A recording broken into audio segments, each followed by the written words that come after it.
Along the edges of continents where land meets ocean, the water is never quite where it was before. Even on days when the air is still and the surface looks calm, the sea continues to shift. Harbours rise and fall over the course of hours. Shorelines slowly redraw themselves. The movement is gradual, steady, and reliable, happening regardless of weather or wind. Welcome to the Sleepy Scientist. If you enjoy settling into questions like this and letting careful explanations unfold at a comfortable pace, you're very welcome here. And if you feel like it, you can share where in the world you're listening from tonight. It's always good to know how widely these ideas travel. For most of human history, this motion was something people lived alongside long before they could explain it. Coastal communities learned its timing through experience. Fishing, travel, and trade depended on knowing when the water would return and when it would withdraw. The pattern could be trusted, even if its cause remained unclear. During those same cycles, another regular motion plays out overhead. Night after night the moon traces its familiar path across the sky. Distant, quiet, unchanged, and yet repeatedly linked to the behaviour of the sea below. That link is often described in simple terms, but the reality is more subtle. The ocean is not being pulled upward like a loose surface responding to a nearby weight. The effect involves differences, balance, and motion spread across the entire planet.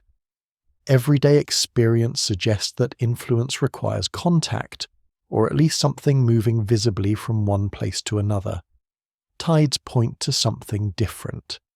An interaction that acts across distance, shaping large-scale motion without anything obvious passing between the moon and the sea. This understanding did not arrive suddenly.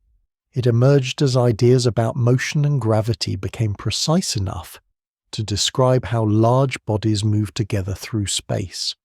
As measurements improved, the same relationships kept appearing. Predictions matched observation. The pattern held. What follows is a careful walk through that explanation, not to dress the tides up as something mysterious, but to show how their steady rhythm fits naturally within the way the Earth and Moon move together. The sea rises, the sea falls, and the reason it does so turns out to be quieter, broader, and more precise than it first appears. The sea has never been very good at staying in one place. Along coastlines across the world, the boundary between land and water is in constant motion. Over the course of a day, beaches widen and narrow, harbours deepen and then slowly empty again. Rocks that sit dry in the morning find themselves submerged by afternoon, only to reappear later on. The change is not sudden or dramatic. It unfolds gradually, quietly, and with remarkable persistence. This movement is so familiar that it often fades into the background. Anyone who has spent time near the coast has seen it countless times. Boats are tied higher or lower on their moorings. Piers stand closer to the water and then farther away. The shoreline redraws itself without fuss. Because it happens slowly and because it always comes back, it rarely demands much attention. Yet this daily rise and fall of the sea is one of the most widespread natural rhythms on Earth. It occurs on rocky coasts and sandy shores, along cliffs, estuaries, and broad continental shelves. It affects islands in the open ocean and enclosed seas far from the world's major currents. From equatorial regions to polar coastlines, the same basic pattern repeats. The details vary, but the underlying rhythm is global. What makes tides especially interesting is how independent they are from the conditions we usually associate with ocean motion. Waves depend on wind. Storm surges depend on weather systems and air pressure. Tides do not. They continue whether the air is calm or turbulent, whether the sky is clear or overcast. On days when the ocean surface looks almost perfectly still, the water level is still changing. There may be no white caps, no rolling swell, no sign of motion at all, and yet, over the span of hours, the sea rises and falls as reliably as ever. This regularity has been noticed for as long as people have lived near the coast. Long before there were instruments, equations, or formal science, communities learned to recognize the pattern. Fishing, travel, and trade depended on it. Boats could be stranded or freed by the tide. Certain routes were passable only at specific times.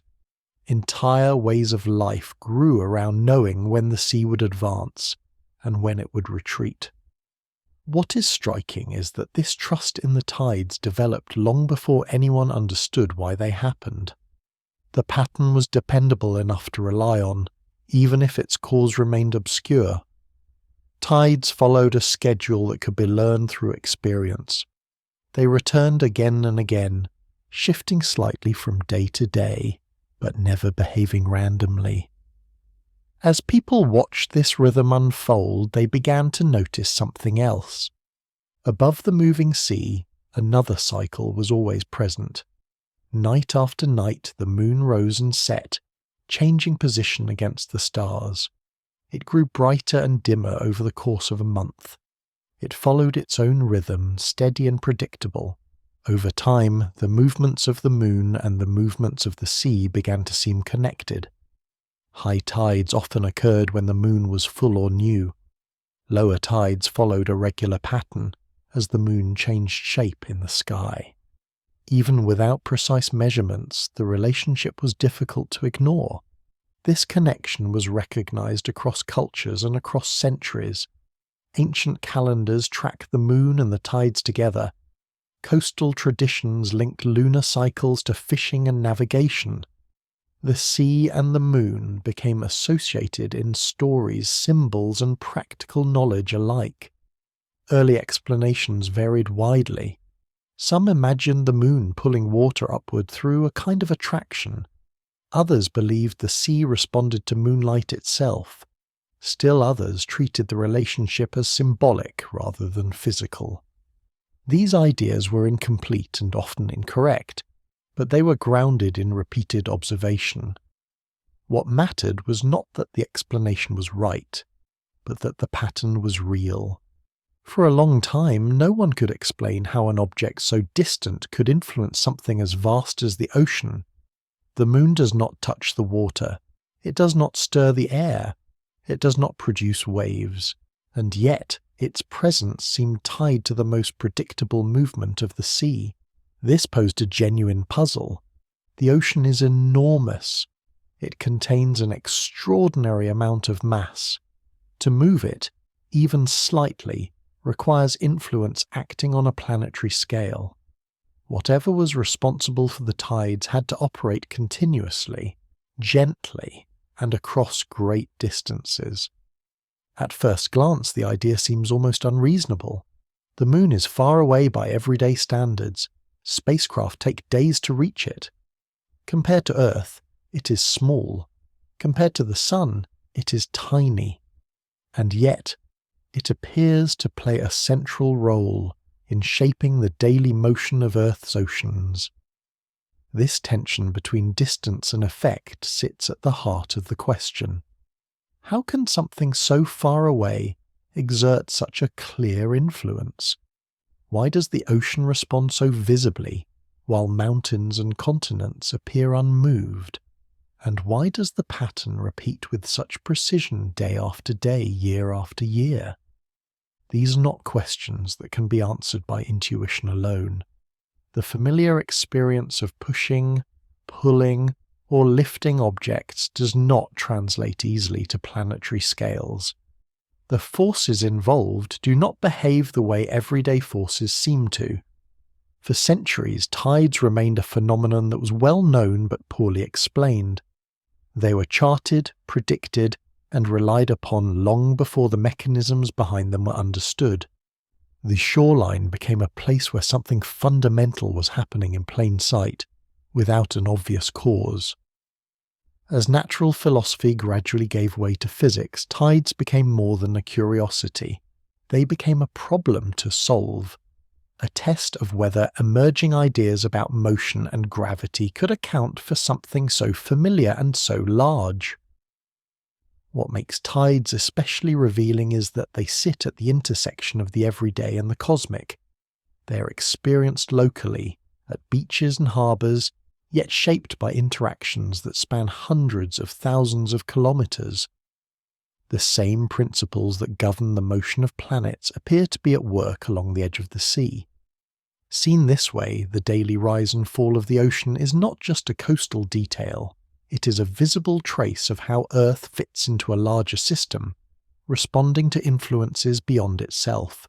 The question, then, is not whether the moon is involved. Observation settled that long ago. The deeper question is how that involvement works, and why the ocean responds in the particular way that it does. The sea rises, the sea falls, and behind that familiar motion lies an explanation that begins far beyond the shoreline, in the way mass, distance, and motion quietly shape the world. Before the moon ever enters the picture, there is a more basic question to settle. Why do things fall at all? Everyday experience makes gravity feel obvious. Let go of an object and it drops. Step off a curb and the ground meets your foot without delay. Weight presses downward constantly, whether it is noticed or not. These effects are so reliable that they fade into the background, becoming part of what it means to stand on Earth. Because of that familiarity, gravity is often thought of as something local, a feature of the ground. Objects fall because the planet is beneath them. Weight exists because Earth pulls downward. For most of human history, this view felt complete enough to need no deeper explanation. Early ideas reflected that intuition. Heavy objects were thought to fall faster because they were heavier. Motion was explained in terms of natural places, with Earth acting as the final destination for anything released above it. These descriptions captured what happened, even if they did not explain why it happened. What makes gravity unusual is not that it pulls objects downward, but that it does so without contact. When one object pushes another, there's a visible interaction. When heat moves, it travels through material. When sound carries, it vibrates air. Gravity involves none of these. There is no visible medium, no detectable transfer, no sensation of something passing between objects. And yet the effect is precise. Objects do not drift sideways, they do not hesitate, they accelerate downward in a predictable way. The consistency of that behaviour is what makes gravity so useful and so easy to overlook. As observations accumulated, it became clear that gravity could not be limited to Earth's surface. The moon did not wander freely through space. It followed a regular path, returning to the same positions with dependable timing. The planets traced slow, repeating patterns across the sky. Eclipses arrived when predicted. Seasons kept time. Something was governing motion far beyond the ground beneath our feet. This realization forced a broader view. Gravity could not be a property of place. It had to be a property of matter itself, something that acted wherever mass existed, not just near the surface of Earth. That unifying idea came together most clearly in the work of Isaac Newton in the late 1700s. Newton did not discover gravity as a phenomenon. People had lived with it forever. What he did was connect motions that had previously been treated as separate. The falling apple and the orbiting moon were not different problems. They were the same problem, seen at different scales. In Newton's description, gravity became a universal interaction between masses. Every object with mass exerted an influence on every other object with mass. The strength of that influence depended on two things: how much mass was involved, and how far apart the objects were. This idea carried an important implication. Gravity did not stop at the edge of the atmosphere. It did not weaken abruptly with height. It extended outward, shaping motion wherever mass existed. The same interaction that caused a stone to fall toward the ground also guided the Moon along its orbit, and kept the planets moving in stable paths around the Sun. One of the most unsettling aspects of this description was that gravity acted across empty space. Objects did not need to touch. They did not need to be connected by anything visible. Two masses could influence each other simply by existing, even if nothing lay between them. This was not an easy idea to accept. Influence without contact ran against everyday intuition. Even Newton himself was cautious about speculating on the deeper nature of this interaction. But the mathematics worked. Predictions based on this description matched observation with remarkable accuracy. Planetary positions could be calculated, orbital periods could be predicted. The timing of eclipses made sense. The same framework that described falling bodies on Earth described motion throughout the solar system. An essential part of this framework was how gravity changed with distance. As objects moved farther apart, the gravitational influence between them weakened. Close objects experienced strong effects. Distant objects experienced weaker ones. But the influence never dropped to zero. No matter how far apart two masses were, a faint interaction remained. This gradual weakening mattered. It meant gravity could shape motion subtly over long periods of time. A small influence, acting continuously, could bend paths, hold systems together, and guide motion without dramatic force. On everyday scales, this subtlety is easy to miss. The gravitational pull between two people standing next to each other is real, but impossibly small to notice. The influence between a book and a table exists, but is completely overwhelmed by Earth's mass beneath them. Gravity is always present, but its effects depend strongly on scale. Once this way of thinking was accepted, distant influence became physically real rather than metaphorical. It was no longer a poetic idea that objects somehow reached across space. It was something that could be calculated, measured, and tested. This required a shift in intuition. Influence no longer required proximity. Contact was no longer necessary for effect. Motion could be shaped by something far away, provided enough mass was involved and enough time passed. With that shift, the universe began to look different. Space was no longer an empty stage on which objects moved independently. It became a web of interactions, where every mass played a role in shaping the motion of others. This broader view laid the groundwork for understanding systems rather than isolated objects. If gravity could guide the Moon around Earth, it could also influence extended systems connected to the planet itself. The key was not strength in the everyday sense, but persistence. A weak influence, acting continuously on something that can move, can produce visible results. Over hours, days, and years, gentle effects accumulate. Seen from this perspective, the idea that the Moon might influence the ocean no longer seems unreasonable. Gravity already acts across space. It already shapes motion without contact. It already operates through small differences that add up over time. The remaining challenge is not whether gravity can reach the ocean. It is how that reach translates into the specific, repeating patterns seen along Earth's shores. To answer that, gravity alone is not enough.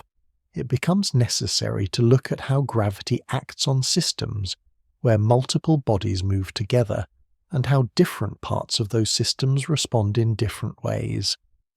That is where the relationship between Earth and the Moon truly begins to matter. When the Moon enters the story, it is often treated as a single actor working on a passive Earth. The picture is familiar. A large planet sits at the center while a smaller body circles around it, tugging gently from the outside. It is an easy image to hold on to, and it feels intuitive, but it is not how the system actually behaves. The Moon is smaller than Earth, but it is far from insignificant. Its mass is a little over 1/80th of Earth's mass. On everyday scales, that ratio sounds trivial. On planetary scales, it is substantial. In fact, the Moon is unusually large compared to the planet it orbits. Most moons in the solar system are far smaller in proportion to their parent planets. This alone hints that the relationship between Earth and Moon is not a simple one-way influence. Distance adds another layer. The Moon orbits at an average distance of a little over 380,000 kilometers.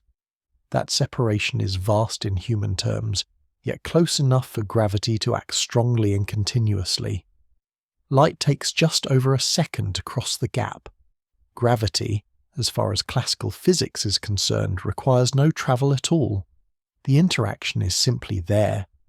The Moon completes one full orbit in a little over 27 days. From Earth's surface, this motion appears smooth and regular. Night after night, the Moon shifts its position against the background of stars, rising later each evening and slowly changing its phase. But this view hides an important detail. Earth is not standing still.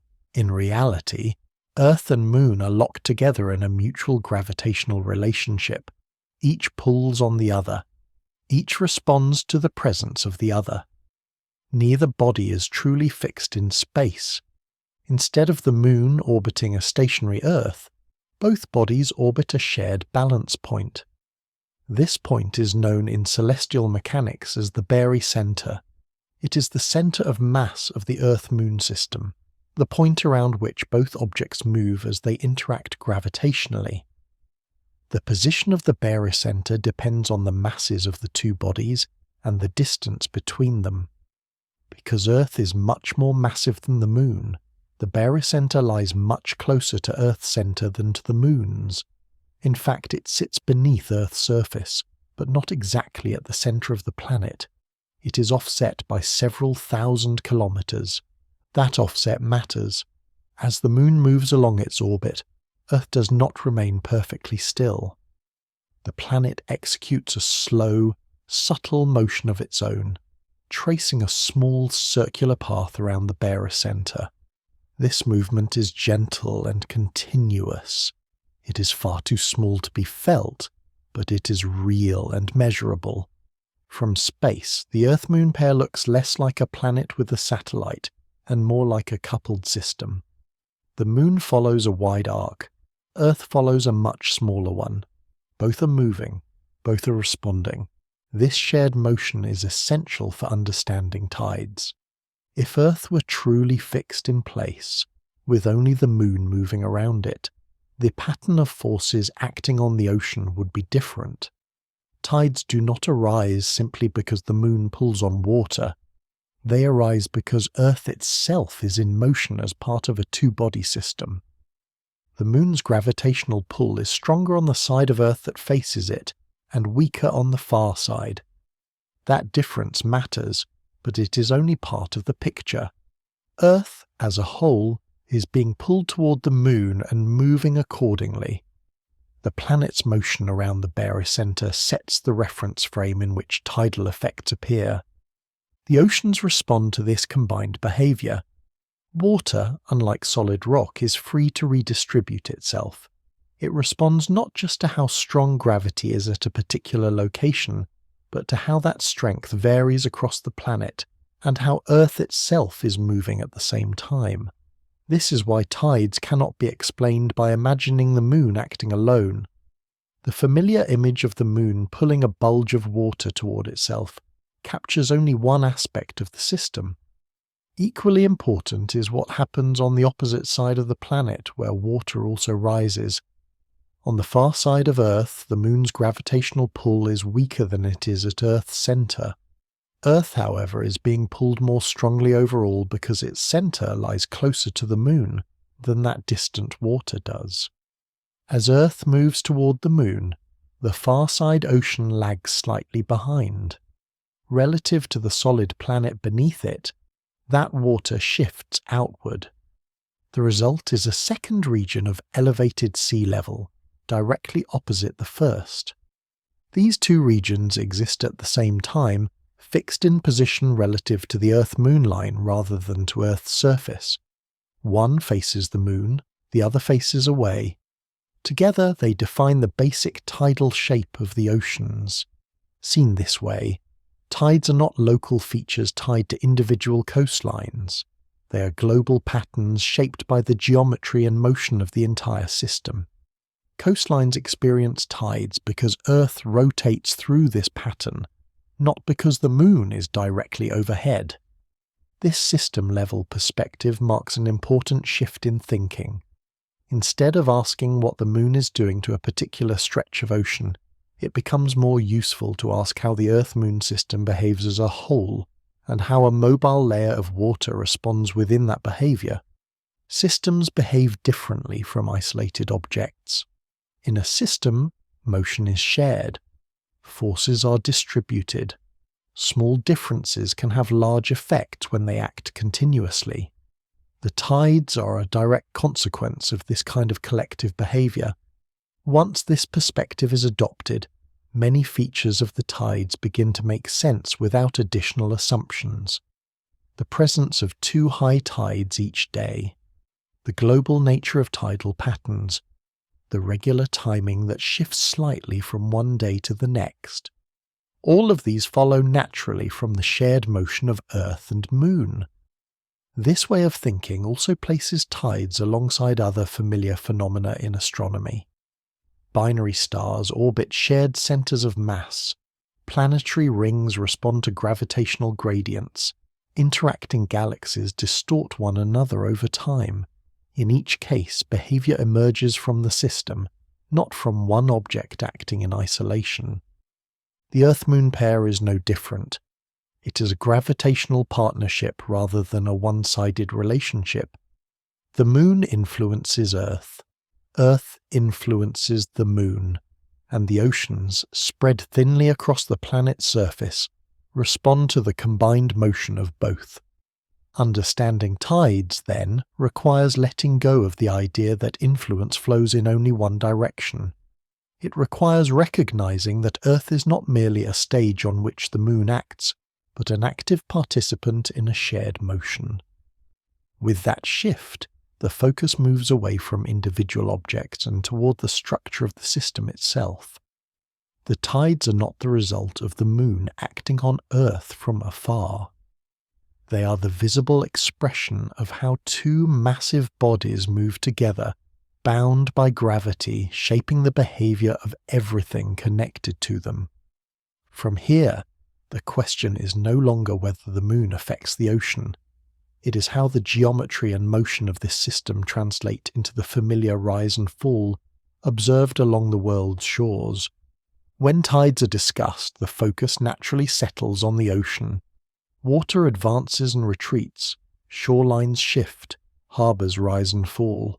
The movement is visible, measurable, and familiar.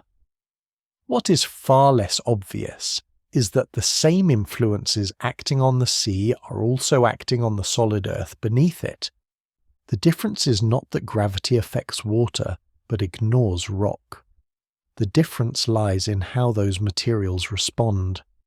At a planetary scale, Earth is made of two very different kinds of matter arranged in very different ways.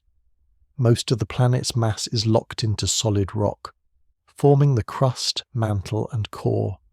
Spread thinly across that solid surface is a comparatively small layer of liquid water, free to move, flow, and redistribute itself. This contrast is central to understanding why tides appear where they do. Solid rock resists deformation. It can bend, compress, and stretch, but doing so requires significant force. Even under immense pressure, rock changes shape slowly and by small amounts. On human timescales, continents appear stable and unmoving, even though they are constantly under stress. Liquids behave very differently. Water molecules are not locked into rigid positions. They slide past one another with ease, allowing water to flow in response to even gentle influences. A small difference in pressure is enough to set large volumes of water in motion. At the scale of an ocean basin, this mobility becomes decisive. The oceans cover more than 2/3 of Earth's surface and reach depths of several kilometers. They contain an enormous amount of mass, but that mass is distributed in a way that allows it to move freely across the planet. When conditions favor redistribution, water responds. This is why tides are visible. Under the influence of the Moon and the shared motion of the Earth-Moon system, small differences in gravitational pull arise across the planet. These differences are subtle. They do not yank the ocean upward or drag it sideways in obvious ways. Instead, they create gentle gradients, regions where water is very slightly more favored, and regions where it is very slightly less so. For solid rock, those differences are not enough to produce noticeable motion on short timescales. The forces involved are simply too weak to overcome the rigidity of Earth's crust in any dramatic way. But water does not need to crack, fracture, or resist compression to move. It only needs to flow. As a result, the oceans respond by slowly redistributing their mass. Water accumulates where conditions allow it to spread outward and drains away from regions where it is less supported. Over hours, this produces the familiar rise and fall observed along coastlines. It is important to recognize that the solid Earth is not completely unaffected by these same forces. Earth tides exist in rock as well as in water. Under the same gravitational influences that move the ocean, the planet's crust flexes slightly. In some regions, the ground rises and falls by several centimeters over the course of a day. These solid Earth tides are real and measurable. Sensitive instruments can detect them with precision. Modern geophysics routinely accounts for them when making exact measurements of Earth's shape and motion. They are rarely noticed because they happen slowly and involve distances too small to register in everyday experience. Buildings, trees, and people move with the ground beneath them, making the motion effectively invisible. There is no clear reference point to reveal the change. Water, by contrast, moves relative to the land. When the ocean level rises by a meter or more against a stationary shoreline, the difference becomes immediately apparent. Beaches disappear. Docks float higher. The boundary between land and sea shifts in a way that can be seen and felt. This contrast can give the misleading impression that gravity somehow targets water. In reality, gravity acts on all mass equally. What differs is the ability of that mass to respond. Fluid mobility is the key factor. In a liquid, forces do not need to overcome rigid structure. They only need to create slight differences in pressure or potential. Once those differences exist, water flows until balance is restored. This process is continuous, smooth, and self-correcting. At planetary scale, even very weak forces can matter if they act persistently. A slight preference in one direction, maintained hour after hour, is enough to reshape the surface of the ocean. The key is not strength, but duration. This helps explain why tides unfold slowly. If the forces involved were strong, the ocean would surge violently. Instead, the movement is gradual. The sea is not being pushed abruptly. It is adjusting. The shape of the ocean basins and the presence of continents complicate this adjustment, but they do not change the underlying principle. Water responds because it can. Rock does not, because it cannot respond in the same way. Scale also matters. The oceans form a thin shell compared to Earth's radius, but that shell is continuous. Water can move around the planet without needing to lift or fracture anything. It flows along paths shaped by gravity and guided by the sea floor. Solid land, on the other hand, is constrained by internal strength. Even when forces act on it, the response is distributed through compression and tension rather than flow. The result is stability rather than visible motion. It is also important to avoid assigning intention to this behavior. Water does not rise because it is trying to follow the moon. It does not retreat because it has completed a task. The motion emerges automatically from physical properties. Given a fluid, a gravitational gradient, and enough time, redistribution follows.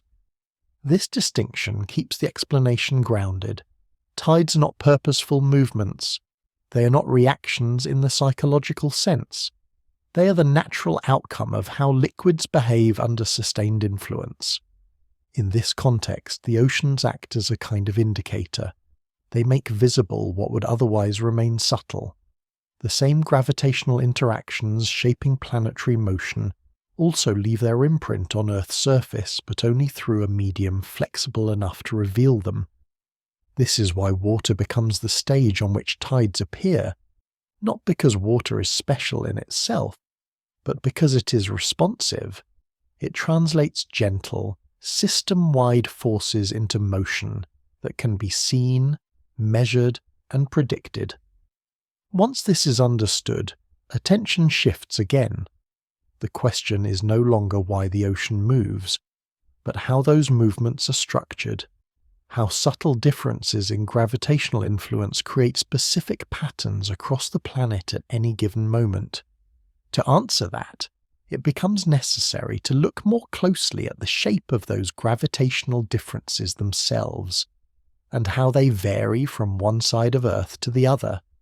That is where the true nature of tidal forces comes into focus. When tides are explained casually, they are often described as the moon pulling the ocean upward. It is an appealing image. The moon hangs overhead, water beneath it rises, and when the moon moves on, the water settles back again. The picture feels simple and intuitive, and it matches the everyday idea of gravity as a pulling force. But this picture is misleading. Tides are not caused by gravity acting equally everywhere. They exist because gravity does not act equally everywhere. What matters is not how strong gravity is at a single point, but how that strength changes from one place to another across the planet. This difference is known as a tidal force. To see why this matters, it helps to think about Earth not as a point, but as an extended object with a size. The moon's gravity pulls on all parts of Earth, but it does not pull on all parts in the same way. The side of Earth facing the moon is closer to it than the centre of the planet is. The far side is farther away still. Because gravity weakens with distance, the pull on the near side is slightly stronger than the pull on Earth's centre. The pull on the far side is slightly weaker. These differences are small, but they exist across the entire diameter of the planet. Tidal forces are the result of these differences. If gravity acted equally on every part of Earth, the planet and its oceans would simply accelerate together. Nothing would stretch, nothing would redistribute. Relative positions would remain unchanged. There would be no tides. Instead, different parts of Earth experience different accelerations. The near side is pulled more strongly toward the moon. The far side is pulled less strongly. Earth as a whole responds to the average of these pulls, but the ocean responds to the differences. This distinction is crucial. Tides are not caused by gravity lifting water upward like a crane. They are caused by gravity stretching the Earth-Moon system slightly along the line connecting the two bodies. The ocean makes this stretching visible. It is useful to think in terms of gradients rather than forces. A gravitational gradient describes how gravity changes across space. Near the moon, gravity is stronger. Farther away, it is weaker. Across Earth's diameter, this change is gentle but continuous. These gradients create internal stresses. parts of the planet are encouraged to move slightly ahead or fall slightly behind relative to the centre. Solid Earth resists this, water responds. On the side facing the Moon, the stronger pull draws the ocean slightly ahead of the solid planet beneath it. On the far side, the weaker pull means the ocean does not keep up with Earth's motion toward the Moon. In both cases, water shifts relative to land. This produces two regions where sea level is higher than average. One of the most persistent misunderstandings about tides concerns the far side bulge. It is often explained as water being flung outward by Earth's rotation, as if centrifugal force were throwing the ocean away from the Moon. While rotation plays a role in defining the frame of motion, this explanation misses the point. The far side bulge exists because gravity there is weaker than at Earth's centre. Earth moves toward the Moon more strongly than that distant water does. From the perspective of the solid planet, the water on the far side appears to lag behind. The result is a second region of elevated sea level. Both bulges arise from the same cause: unequal gravitational pull across an extended moving object. This explanation rests squarely on Newtonian mechanics. There's no need to introduce special tidal forces or unusual properties of water. The same laws that describe how gravity acts on any object apply here. The difference lies in scale. On small objects, tidal effects are negligible. The difference in gravitational pull across a person's body is far too small to notice. On Earth, with its size and mass, the differences become large enough to matter. Gravitational gradients are responsible for many effects throughout the universe. They stretch moons as they orbit close to planets. They generate internal heating in some worlds. In extreme cases, they can tear stars apart. On Earth, the effect is gentle enough to be familiar rather than catastrophic. Visual representations of tides often obscure this point. Many diagrams show the Moon pulling a bulge of water toward itself, as if lifting a flexible skin. While this captures part of the near-side effect, it hides the system-wide nature of the process. Other diagrams suggest that tides follow the Moon's position directly, rising when it is overhead and falling when it is gone. This too is misleading. The tidal bulges are fixed relative to the Earth-Moon line, not to Earth's surface. Coastlines experience tides because Earth rotates through this pattern, not because the Moon passes above them. Another misconception is that tidal forces are sudden or intermittent. In reality, they act continuously. There is no moment when gravity switches on or off. The gradients exist at all times. What changes is Earth's orientation relative to them. This continuous action explains why tides are slow. The ocean is not responding to a sudden impulse. It is adjusting gradually to a persistent, uneven influence. The movement unfolds over hours because the forces involved are weak and spread over vast distances. Thinking of tides as stretching rather than pulling helps resolve many confusions. The Earth-Moon system is being gently elongated along one axis. The ocean traces that elongation. The solid planet resists it. Nothing in this process requires coordination or intention. The water does not know where the Moon is. It responds automatically to the shape of the gravitational field it sits within. Once this point is clear, the tides stop seeming like a special exception to gravity. They become an ordinary consequence of it. Gravity does not behave differently near oceans. The ocean simply makes gravity's unevenness visible. The familiar rise and fall of the sea is therefore not a separate phenomenon layered on top of planetary motion. It is planetary motion, expressed through a medium free enough to move. From this perspective, tidal forces are not mysterious distortions of gravity. They are gravity doing exactly what it always does when it acts across something large. The remaining task is not to explain why tides exist, but to understand how this stretching pattern interacts with Earth's rotation and geography, shaping the timing and character of the tides experienced along real coastlines. That is where the familiar rhythm of the sea begins to take on local detail. If tides were shaped by a single pull acting in one place, the ocean would behave very differently from what is observed. Along most coastlines, high water arrives twice each day, not once. The sea rises, falls, and then rises again before the cycle completes. This simple, persistent pattern immediately rules out the idea that tides are caused by the moon tugging on one side of the planet while leaving the rest untouched. The presence of two tidal bulges positioned on opposite sides of Earth is not a secondary detail. It is the core feature of how tides work. To understand why two bulges form, it helps to step back from local effects and think in terms of the Earth-Moon system as a whole. The tides are not created by what happens at a particular beach or harbour. They are shaped by the geometry and motion of an entire planet interacting with a nearby companion. As described earlier, Earth and the Moon move together around a shared centre of mass. Earth is not fixed in space while the Moon circles it. The planet itself traces a small, continuous path as part of that paired motion. This shared movement sets the stage for the tidal pattern. At any given moment, the Moon's gravitational pull is strongest on the side of Earth that faces it. That side is closer, and gravity weakens with distance. The pull there is slightly stronger than it is at Earth's centre, and stronger still than it is on the far side. This difference in pull creates one of the tidal bulges.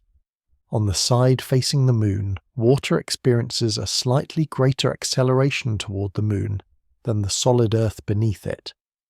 Over time, this causes ocean water to shift outward relative to the land, forming a broad region where sea level is higher than average. That part of the picture often feels intuitive. The far side is where explanations tend to go astray. On the side of Earth facing away from the Moon, gravity still acts, but it acts more weakly than it does on Earth's centre. Earth, as a whole, is being pulled toward the Moon, according to the pull on its centre of mass. The far side water, being farther away, does not experience quite the same acceleration. The result is a relative effect. Earth moves slightly toward the Moon more strongly than the far side ocean does. From the perspective of the solid planet, the water on the far side appears to lag behind. That lag creates a second region of elevated sea level, directly opposite the first. This second bulge is not water being flung outward, and it is not caused by rotation acting alone. It is produced by the same gravitational gradient that creates the near side bulge, combined with Earth's motion as part of the Earth-Moon system. Both bulges arise from unequal gravitational pull acting across an extended moving object.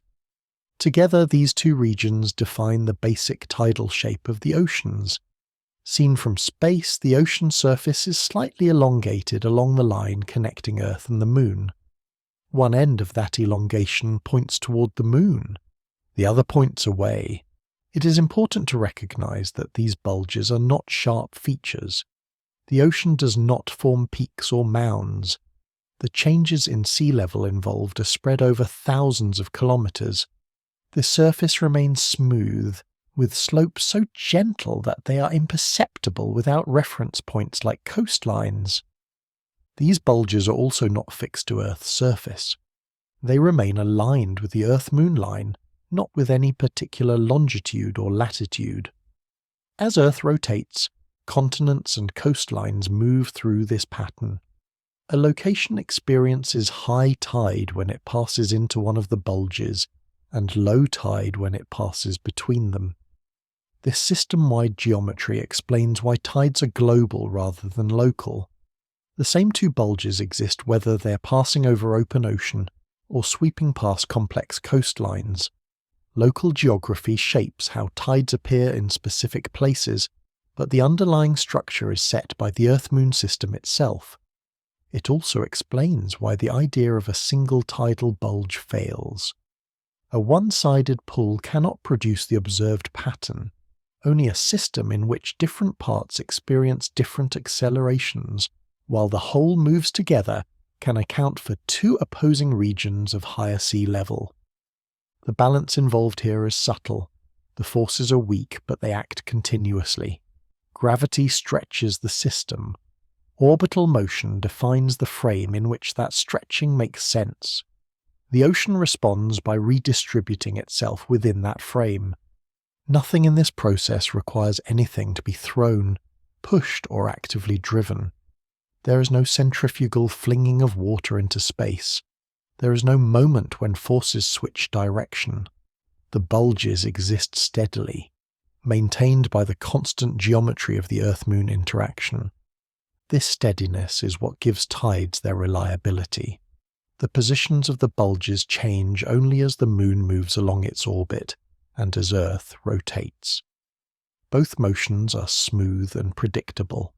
As a result, the basic tidal pattern persists day after day with remarkable consistency.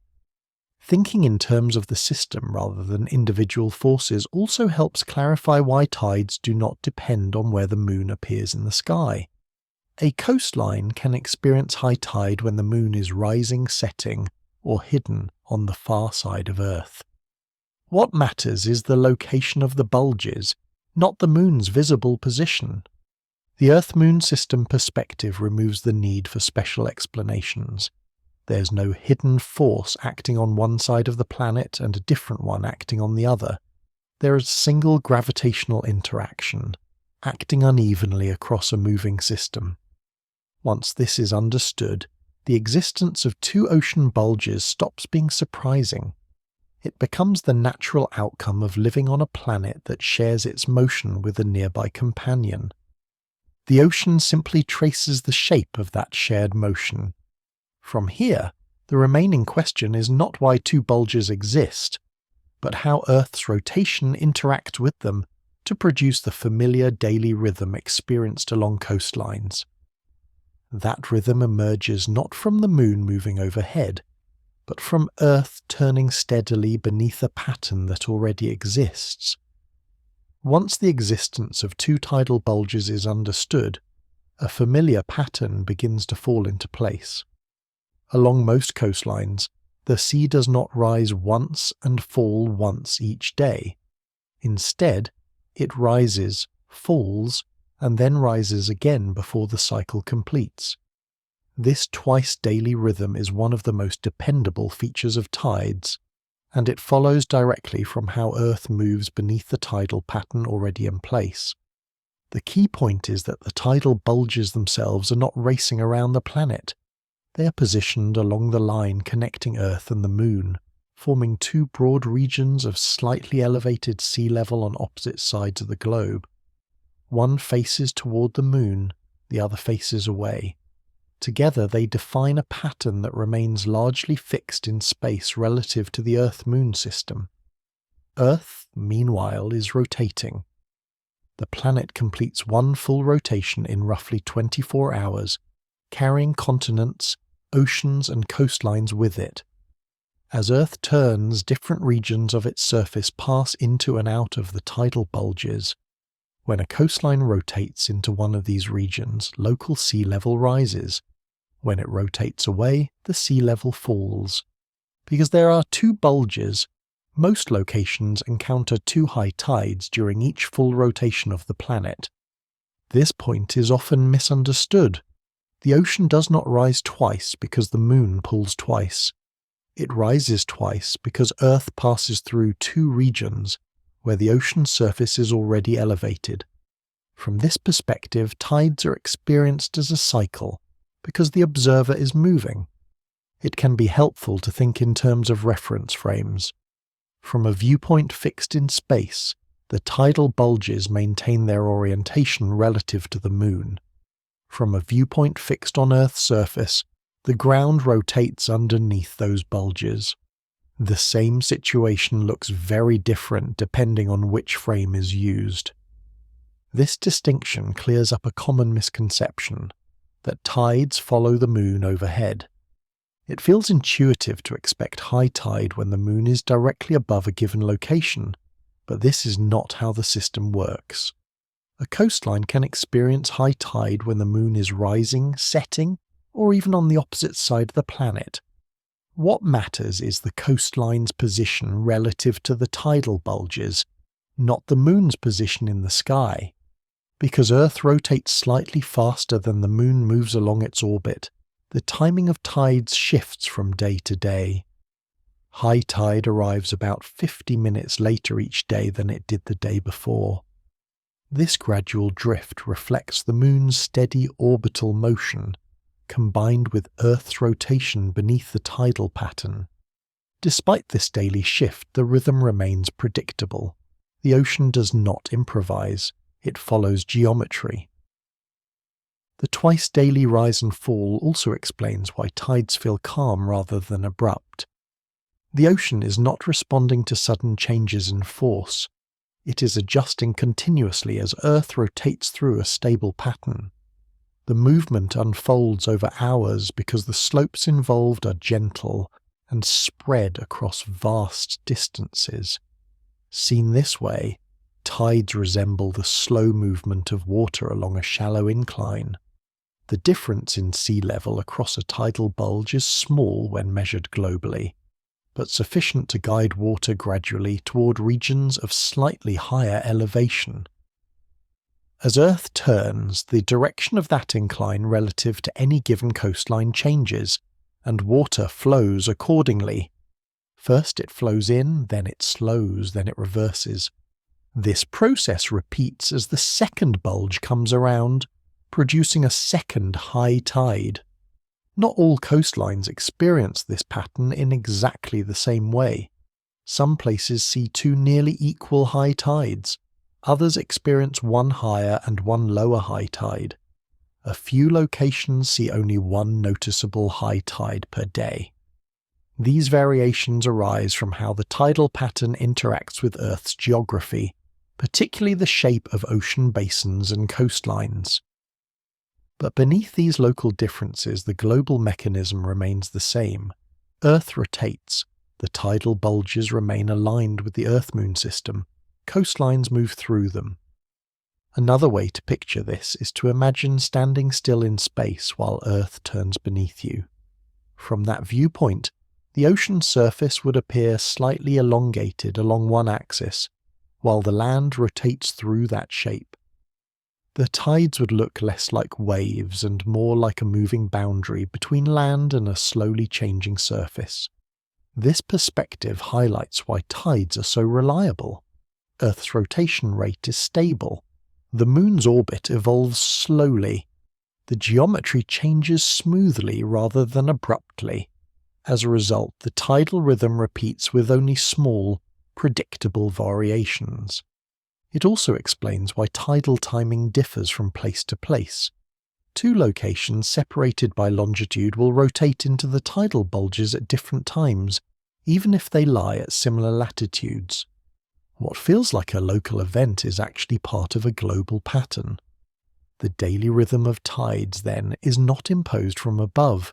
It emerges from motion. The planet turns, the ocean adjusts, the coastline experiences the result. Once this is understood, the twice-daily rise of the sea no longer feels puzzling. It becomes a natural consequence of living on a rotating planet with a nearby companion, where even small differences in gravitational influence are made visible by a mobile ocean. The sea rises, the sea falls, and it does so not because the moon passes overhead, but because Earth, turning steadily beneath the tidal pattern, carries each coastline through the same repeating geometry, day after day. The moon may dominate the daily rhythm of the tides, but it is not the only body shaping the movement of Earth's oceans. Another influence is always present, quieter and more distant, working alongside the moon rather than competing with it. The sun, despite being far away, also contributes to the rise and fall of the sea. At first, this can seem surprising. The sun is overwhelmingly massive. It contains almost all the mass of the solar system and exerts a gravitational pull strong enough to hold Earth in a steady orbit year after year. Compared to the sun, the moon appears small and almost inconsequential. And yet when it comes to tides, the moon has the stronger effect.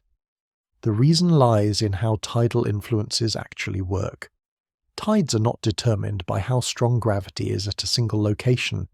They depend on how much gravitational pull changes across the size of Earth itself. What matters is not absolute strength but variation. Distance plays a decisive role in this variation. Although the sun's gravity at Earth is immense, it acts almost uniformly across the planet. Earth is small compared to the distance separating it from the sun, which means the difference in the sun's gravitational pull between the near side and the far side of Earth is relatively modest. The moon, while far less massive, is much closer. Because of that proximity, the difference in its gravitational pull across Earth is more pronounced. The near side and far side experience noticeably different accelerations due to the moon, creating a stronger tidal effect. This is why the moon dominates the tides, even though the sun is far more massive. That dominance does not mean the sun is irrelevant. Its tidal influence is weaker, but still significant. The sun raises its own tidal bulges on Earth, aligned along the Earth-Sun line, in much the same way the moon does along the Earth-Moon line. The ocean does not respond to these influences one at a time. It responds to the combined gravitational landscape created by both bodies. At any given moment, the shape of the ocean reflects the sum of lunar and solar tidal effects. Sometimes these influences reinforce one another. Sometimes they partially cancel. The ocean adjusts continuously, reshaping itself as the geometry changes. This means the sun does not control the tides. It modifies them. The moon establishes the basic structure and timing of tidal motion. The sun subtly alters the height and depth of that motion, adding a secondary rhythm layered on top of the daily rise and fall. This distinction is important. The sun does not override the moon's influence, and it does not replace it during certain phases. It simply contributes its own, gentler stretching to the system. The effect of the sun becomes most noticeable when its tidal bulges align with those of the moon. At these times, the gravitational gradients from both bodies point in roughly the same direction. The ocean responds by redistributing more water than usual. High tides reach higher levels, low tides fall lower. When the sun's tidal bulges are oriented at an angle to the moon's, their effects partially oppose one another. The ocean still rises and falls, but the range between high and low tide becomes smaller. The movement remains steady, but its scale is reduced. These changes are gradual and predictable. Nothing sudden occurs. The ocean is not being pushed or pulled abruptly. It is responding to a shifting balance of influences that change smoothly as Earth, the moon, and the sun continue their motions. Long before the physics behind this behavior was understood, these variations were noticed. Coastal communities observed that some tides were stronger than others, and that this pattern followed a regular cycle. Tidal calendars were kept long before equations were written. Modern tidal theory explains what observation revealed. The ocean responds to geometry. What makes the sun's role especially interesting is that it highlights how tidal strength depends more on distance than on mass. A closer, smaller body can produce a stronger tidal effect than a distant, massive one. This principle appears repeatedly throughout astronomy. Moons orbiting close to giant planets experience intense tidal forces, sometimes generating internal heat. Stars passing near massive companions can be stretched and distorted. In extreme cases, Tidal forces can tear objects apart. In each situation, proximity matters more than size. On Earth, the sun's distance softens its influence. Its tidal effect is always present, but never dominant. It shapes the tides quietly, adding nuance rather than control.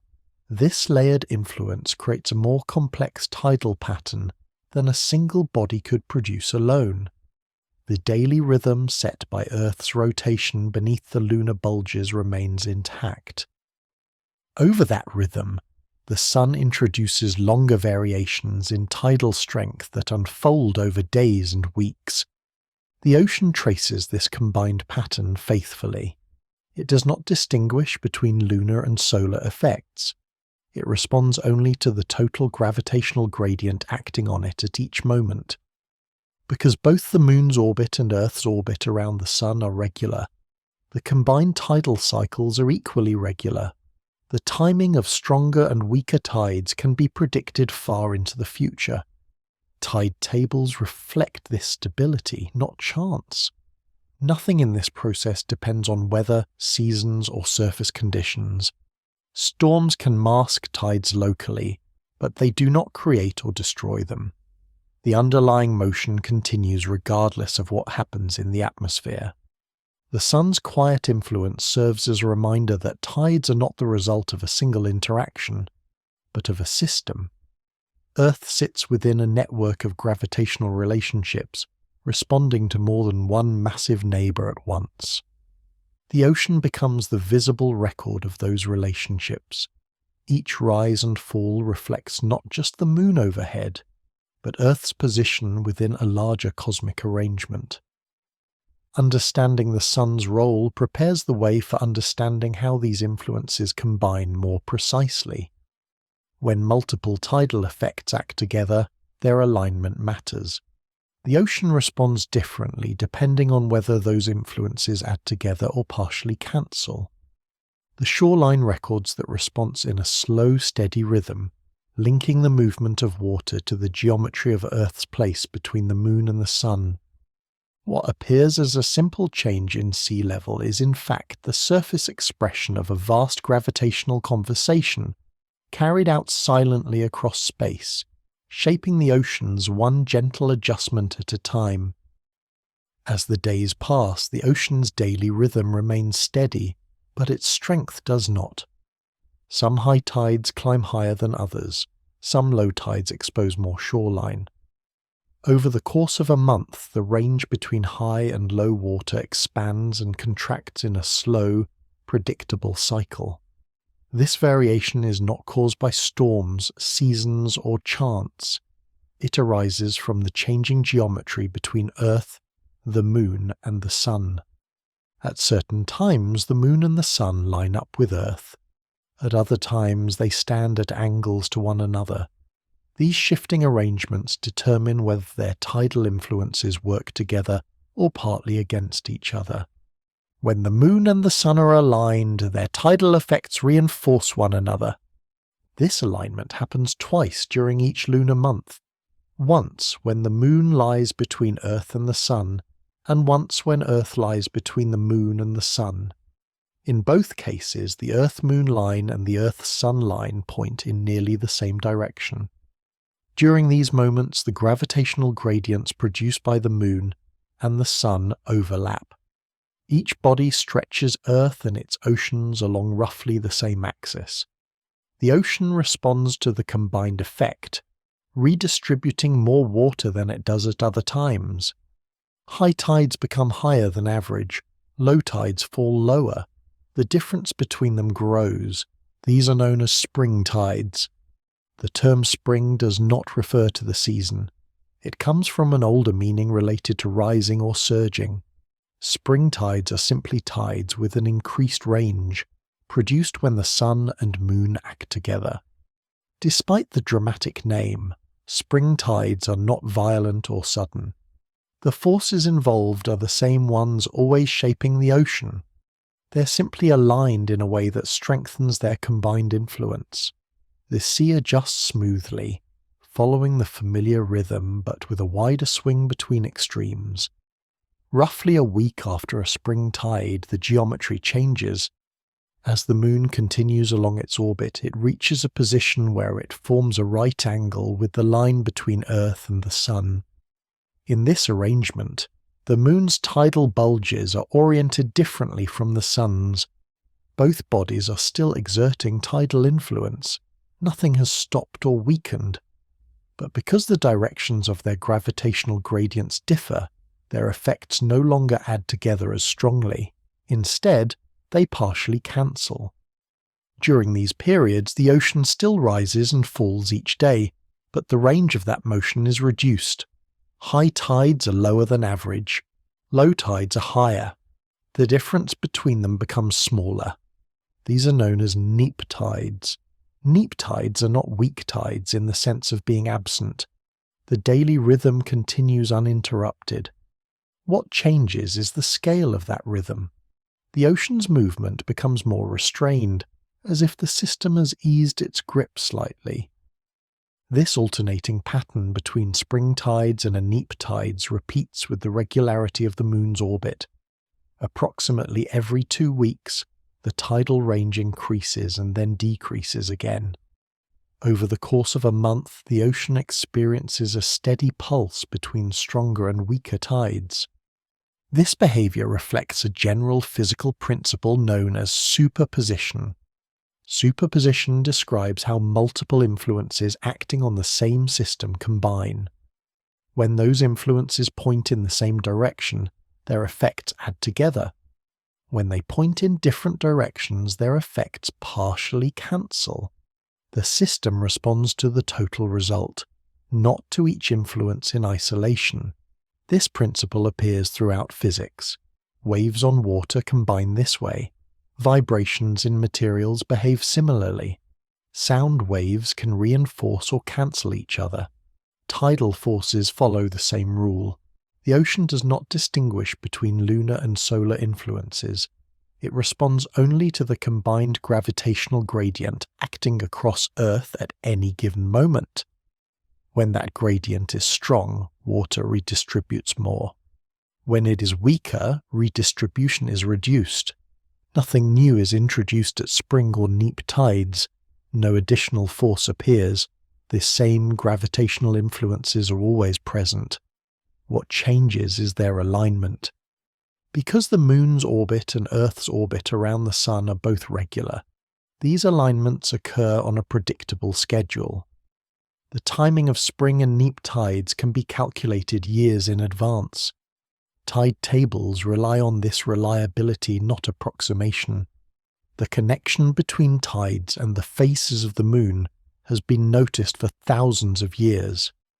Long before the underlying physics was understood, observers recognized that the strongest tides tended to occur around the full and new moons, while weaker tides followed about a week later.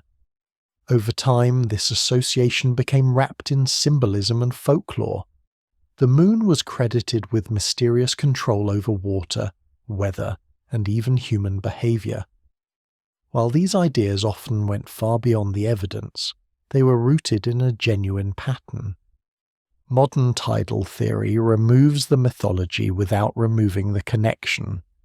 The phases of the moon do not cause tides through light or appearance. They serve as markers of the moon's position relative to Earth and the sun. A full moon or new moon signals alignment. A quarter moon signals a right angle. The tides follow geometry, not symbolism. This distinction matters. The moon does not pull harder when it looks brighter. Its mass does not change. The strength of its gravity remains constant. What changes is how its influence combines with the sun's. This also explains why tides do not depend on whether the moon is visible. Daytime tides follow the same cycles as nighttime tides. Cloud cover makes no difference. The ocean responds to gravitational relationships, not to light. The monthly cycle of tidal strength adds another layer to the daily rise and fall already described. Each day, Earth rotates beneath the tidal bulges, producing 2 high tides and 2 low tides in most locations. Over longer periods, The height of those tides grows and shrinks as solar and lunar influences align and misalign. The result is a rhythm nested within a rhythm. Daily motion shapes when tides occur. Monthly geometry shapes how strong they are. This layered structure is one reason tides can feel both familiar and complex. The basic pattern repeats reliably, yet the details vary in a way that invites attention. Coastal observers can often sense when spring tides are approaching, even without checking a table, simply by noticing how far the water reaches. It is also why tides remain one of the most precisely predictable natural phenomena. The motions involved are slow, smooth, and governed by well-understood celestial mechanics. There is no chaos in the system, only gradual change. Importantly, spring and neap tides are not extremes imposed on an otherwise calm ocean. They are part of the same continuous process. The ocean is always adjusting to the combined gravitational environment it occupies. The distinction between stronger and weaker tides reflects degrees, not categories. Seen this way, the monthly tidal cycle becomes another expression of Earth's place within a larger system. The planet does not respond to the moon alone. It does not respond to the sun alone. It responds to both at once, tracing out a pattern shaped by their changing relationship. The shoreline records that pattern faithfully. Each month, the sea reaches a little farther, then pulls back. The cycle repeats without effort, driven by alignment and distance, rather than forceful intervention. What appears as a simple change in tidal height is, in reality, the surface expression of superposed influences acting across planetary scales. The ocean, free to move and slow to change, makes that invisible geometry visible. Spring tides and neap tides are not special events layered on top of everyday tides. They are the natural breathing of the system itself, expanding and contracting in response to the quiet choreography of Earth, Moon, and Sun. The sea rises, the sea falls, and across weeks as well as hours, it does so in step with the shifting alignments that define Earth's place in the solar system. If tides were shaped only by the positions of the moon and the sun, every coastline on Earth would experience them in much the same way. High tide would arrive everywhere at predictable intervals. The height of the water would rise and fall by similar amounts. The daily rhythm would feel uniform across the globe. But that is not what is observed. Some coastlines experience dramatic tides that rise several meters. Others see only subtle changes, barely noticeable without instruments. In a few places, the difference between high and low water is so small that the tide seems almost absent. The reason lies not in the sky, but in the shape of Earth itself. The tidal forces that stretch the oceans are global, but how those forces express themselves depends strongly on geography. The oceans are not a smooth, uninterrupted shell of water. They're divided by continents, shaped by sea floors, and constrained by coastlines that vary enormously in form. These boundaries matter. As the tidal bulges sweep across the planet, water does not move freely everywhere in the same way. It is guided, redirected, amplified, or damped by the shapes it encounters. The result is a wide variety of tidal experiences emerging from the same underlying forces. One of the most important factors is the shape of the coastline itself. Long, open coastlines facing the ocean allow tidal motion to spread out gradually. Water can move in and out with relatively little resistance. In contrast, narrow bays, inlets, and estuaries funnel water into confined spaces. When the tide rises, the same volume of water is forced into a smaller area, increasing the height of the tide locally. This is why some of the largest tides on Earth occur in places with narrow tapering bays. The geometry concentrates the tidal motion rather than dispersing it. Depth plays a similarly important role. Much of the ocean is deep, but many coastlines are bordered by continental shelves, broad regions of relatively shallow water that extend outward from the land. As tidal waves move into these shallow areas, their behavior changes. In deep water, tidal motion involves large horizontal movement and relatively small vertical change. In shallow water, the same motion is constrained by the seafloor. Water cannot move downward as easily, so more of the motion appears as a rise in sea level.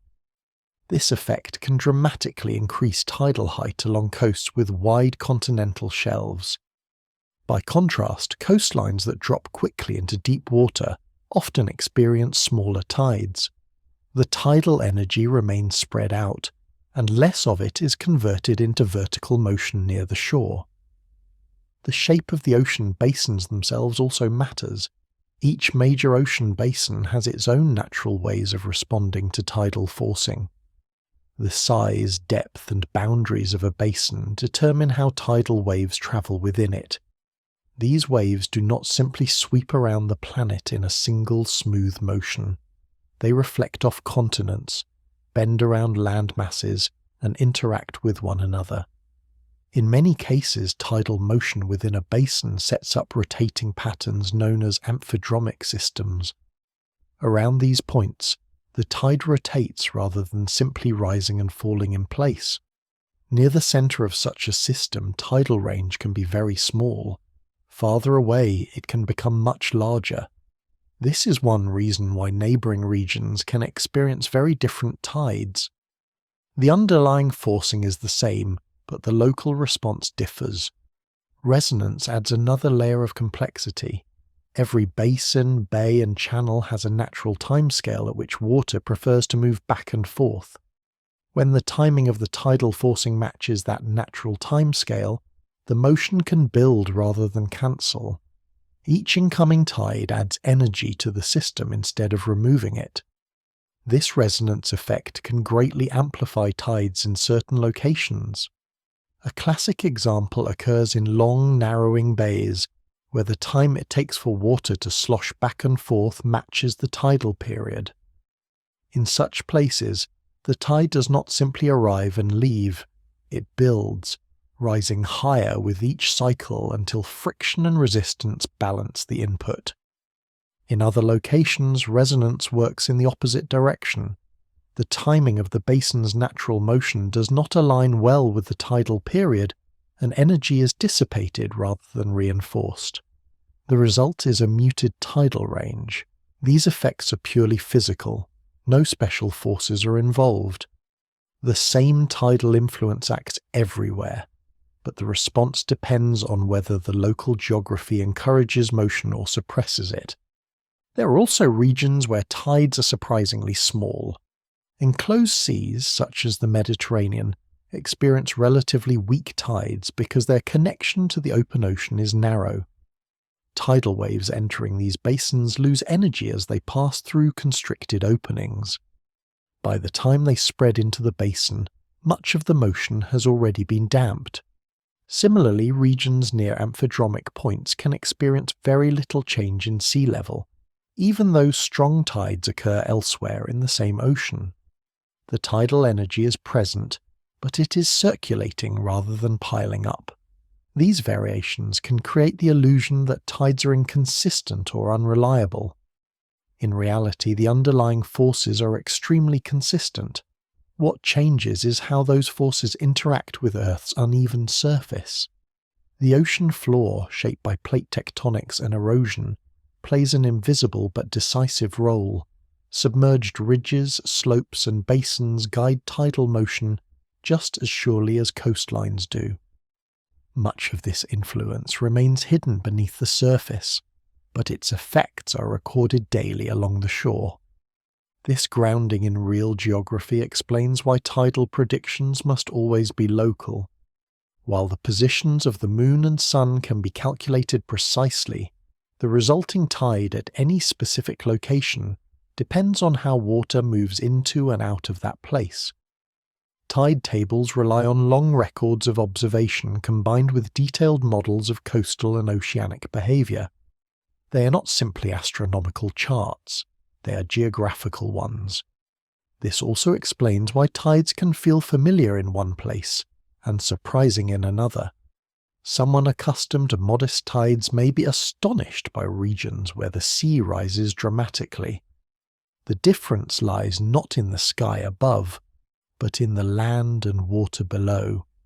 Importantly, none of this contradicts the earlier explanations of tidal forces. The stretching of the Earth-Moon system still provides the energy. Earth's rotation still carries coastlines through the tidal pattern. The Sun still modifies the overall strength. Geography determines how that energy is expressed. The ocean does not respond as a single, uniform body. It responds as a collection of connected basins, each with its own shape, depth, and boundaries. Tides propagate through this complex environment, adapting to it rather than overriding it. This perspective helps reconcile the global and the local. The same tidal forces operate everywhere, but their outcomes differ because Earth itself is not uniform. Seen this way, tides become a dialogue between celestial mechanics and planetary structure. The Moon and Sun provide the rhythm. Earth's surface provides the variation. The shoreline becomes the place where these two influences meet. Each rise and fall carries the signature of distant gravitational relationships shaped by very nearby geography. The same tide that barely nudges the water in one place may surge dramatically in another, not because the force is different, but because the environment is. Understanding this removes the sense of inconsistency. Tides are not unpredictable, they are responsive. They respond to the shape of the planet they move across. What looks like a simple change in water level is, in fact, the final step of a long chain of interactions, beginning with the motion of celestial bodies and ending with the contours of the land beneath the sea. The ocean traces that chain every day, revealing not just the pull of the Moon and Sun, but the shape of Earth itself, written quietly into the rhythm of the tide. In a few places on Earth, the tide does not merely rise and fall, it transforms the landscape. Mudflats stretch for kilometers and then vanish beneath incoming water. Boats that rest on the seabed at low tide float freely hours later. Cliffs and shorelines are exposed and concealed in a slow, deliberate cycle that can change the height of the sea by many meters. These places are often described as having extreme tides. The word extreme can suggest something unusual or unstable, but in this case it is misleading. The tides themselves are not dramatic or chaotic. They follow the same rules as tides everywhere else. What differs is how strongly those rules are expressed. The underlying forces are familiar. The Moon stretches the Earth-Moon system. Earth rotates beneath the resulting tidal pattern. The Sun modifies the overall strength. None of that changes in places with large tidal ranges. What changes is how the ocean responds locally. Some regions are shaped in ways that allow tidal motion to build rather than dissipate. Water is guided, focused, and amplified by geography that happens to align well with the timing of the tides. Over time, this produces large but entirely predictable changes in sea level. One of the most well-known examples is the Bay of Fundy, located between what is now eastern Canada and the northeastern United States. In the Bay of Fundy, the difference between high tide and low tide can exceed 15 meters in some locations. That is among the largest tidal ranges observed anywhere on Earth. At first glance, this can feel astonishing. It is tempting to assume that something unusual must be happening there. In reality, nothing special is happening in the sky. The Moon exerts the same influence over the Bay of Fundy as it does elsewhere. The Sun modifies that influence in the same way. The difference lies entirely in the shape and size of the bay itself. The Bay of Fundy is long, narrowing, and relatively shallow. These characteristics matter. As tidal motion enters the bay from the open ocean, it is gradually confined. Water that would normally spread sideways is funneled inward. As the bay narrows, the same volume of water must rise higher to fit into the available space. Depth adds another important factor. The bay's average depth and length give it a natural timescale for water to move back and forth. Remarkably, this timescale closely matches the period of the tides themselves. This is where resonance comes into play. Resonance occurs when a system is driven at a frequency that matches its natural tendency to move. When this happens, each cycle adds energy instead of cancelling it. Motion builds rather than fades. In the Bay of Fundy, the timing of the incoming tidal wave aligns closely with the bay's natural sloshing period. As a result, each tide reinforces the next. The water does not merely flow in and out. It builds to greater heights with each cycle until friction and resistance balance the input. The outcome is a very large tidal range, produced not by stronger forces but by efficient amplification. This amplification is steady and reliable. There is nothing explosive about it. The water rises and falls slowly, just as it does elsewhere. The difference is scale, not behavior. Other regions with large tides share similar characteristics. Long estuaries, narrowing bays, and broad continental shelves can all contribute to amplified tidal motion. Where geometry and timing align, tides grow. Where they do not, tides remain modest. This perspective helps remove the sense of mystery surrounding extreme tides. They are not anomalies or exceptions. They are natural consequences of how tidal energy interacts with local geography. Observational oceanography plays a crucial role in understanding these effects. Oceanographers study tides not just through theory, but through continuous measurement. Tide gauges record sea level changes over long periods. Satellite altimetry tracks subtle variations in ocean height across the globe. Current meters measure how water moves in response to tidal forcing. Through these observations, patterns emerge. Scientists can identify regions where tidal energy is concentrated, where it is dissipated, and where it circulates with little vertical effect. These observations confirm what theory predicts. The sky sets the rhythm, but the Earth's surface determines the volume. Coastal research institutions around the world contribute to this understanding. Long-term monitoring programs track tidal behavior across decades, revealing how stable these patterns are. Even in regions with the most dramatic tides, the timing remains remarkably consistent. This consistency is important. Large tides are not dangerous by default. They become hazardous only when combined with other factors, such as storms or sea level rise. On their own, they are simply part of the environment, shaping ecosystems and human activity alike. In the Bay of Fundy, tidal extremes support unique ecosystems adapted to regular exposure and flooding. Species have evolved to thrive in environments where land and sea exchange places twice each day. Human communities, too, have learned to live with and plan around the tides. This adaptability underscores an important point. Extreme tidal ranges are not signs of instability. They are expressions of balance. The system reaches a steady state where energy input from the tides is matched by energy loss through friction, turbulence, and interaction with the seafloor. Once that balance is established, the motion repeats predictably. The same principles apply elsewhere. In regions with smaller tides, energy is dissipated more quickly or spread more evenly. The response is muted, but the mechanism is identical. Thinking of extreme tides as amplified rather than anomalous helps unify the picture. There is no separate category of tidal behavior reserved for special places.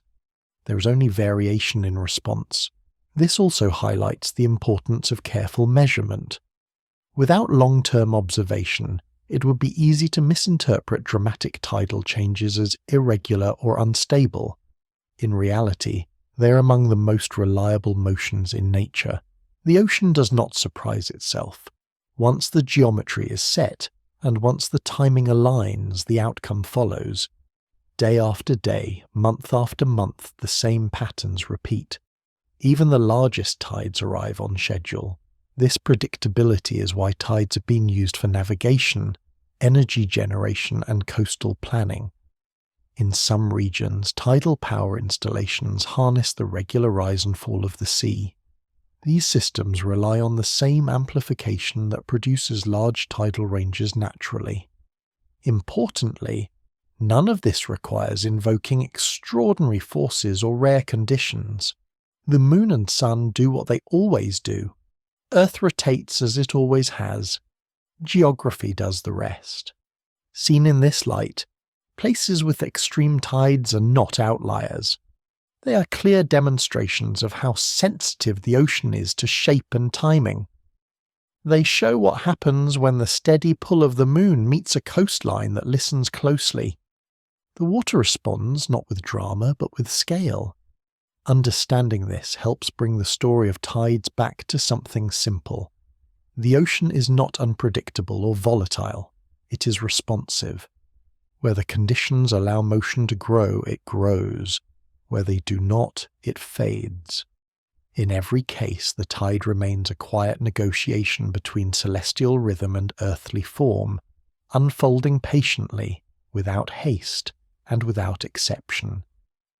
On Earth, tides are easy to notice because water moves so readily. The shoreline shifts, sea level rises and falls. The effect is visible and familiar. But the physics behind tides does not belong to Earth alone. Wherever gravity acts across something large, tides follow.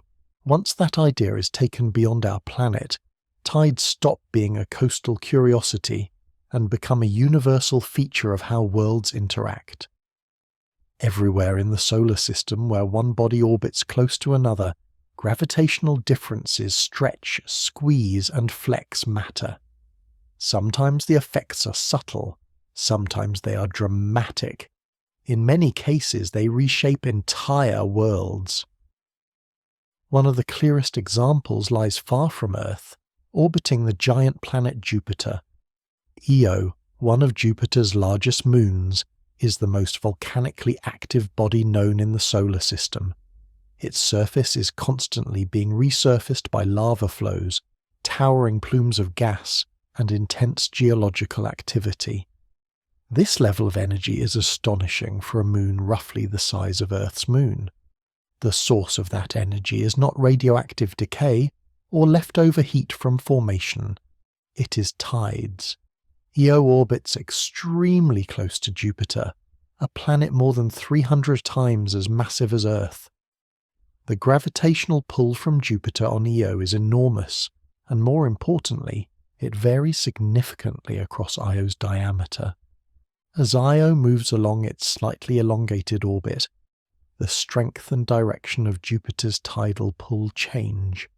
The moon is stretched and compressed over and over again. Its solid body flexes by tens of meters each orbit. Rock does not flex easily. When it does, friction inside the material converts motion into heat. This process is known as tidal heating.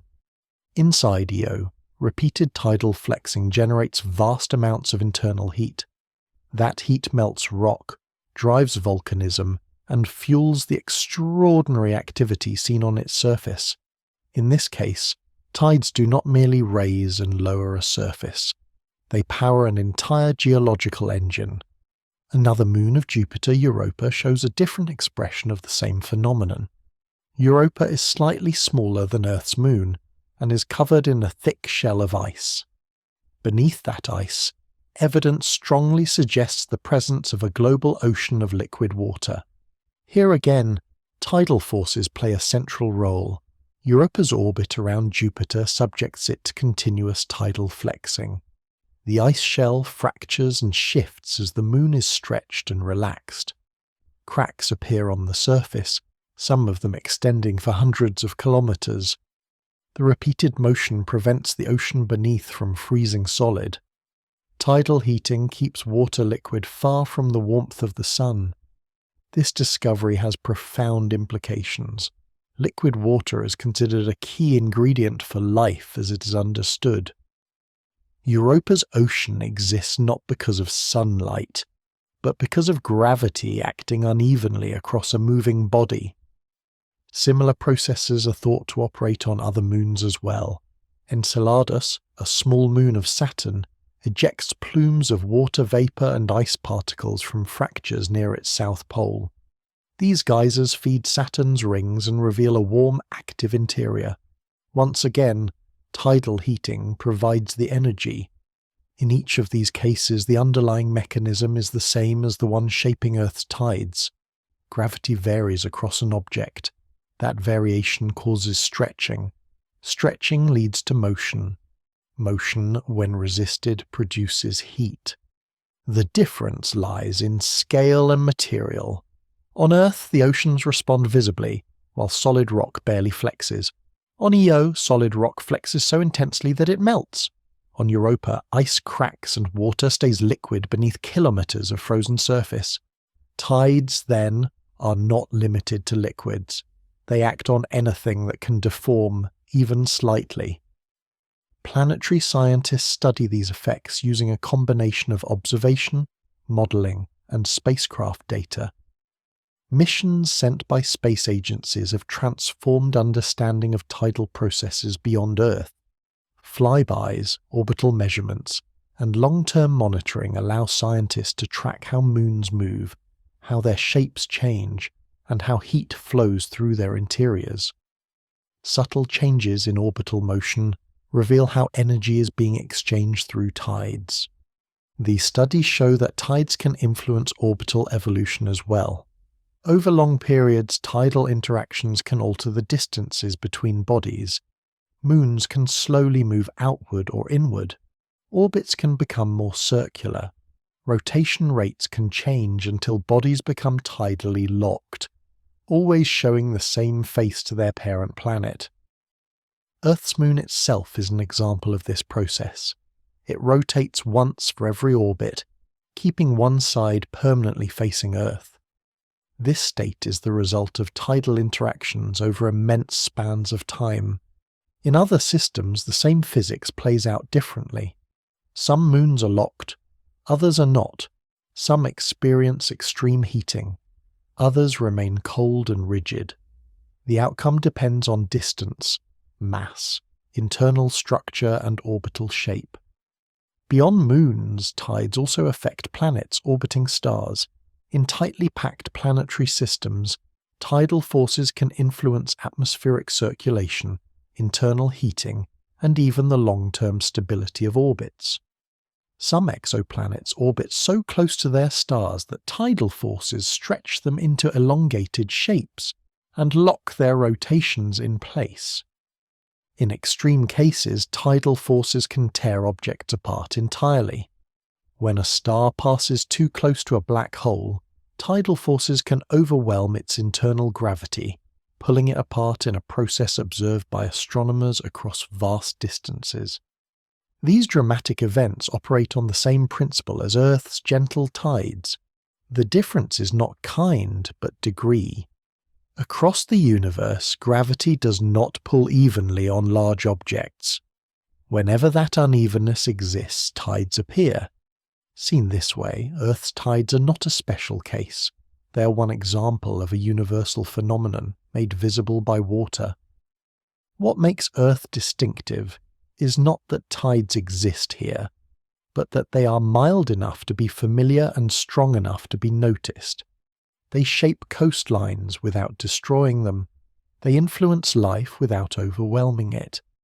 Elsewhere, tides can dominate a world's fate. This broader perspective brings a certain clarity. The same physical laws that govern the slow rise of the sea also drive volcanic eruptions on distant moons and heat oceans hidden beneath ice. There is no separate set of rules for different worlds. Gravity stretches, matter resists, energy flows. Understanding tides beyond Earth reinforces an important lesson. Small differences, acting continuously, can transform environments. Gentle forces, given time, can do extraordinary things. On Earth, that transformation is written into the daily rhythm of the shoreline. Beyond Earth, it is written into the geology, chemistry, and potential habitability of entire worlds. The tide, in this sense, is not just a coastal event. It is a signature of interaction, a marker of how bodies share motion and influence one another across space. Everywhere gravity acts across distance, tides follow. Sometimes they lift water by a meter, sometimes they melt rock, sometimes they keep oceans warm in the dark, but always they reveal the same quiet truth. No world exists in isolation. Tides do more than move water back and forth along the shoreline. Over long spans of time, they change the planet itself.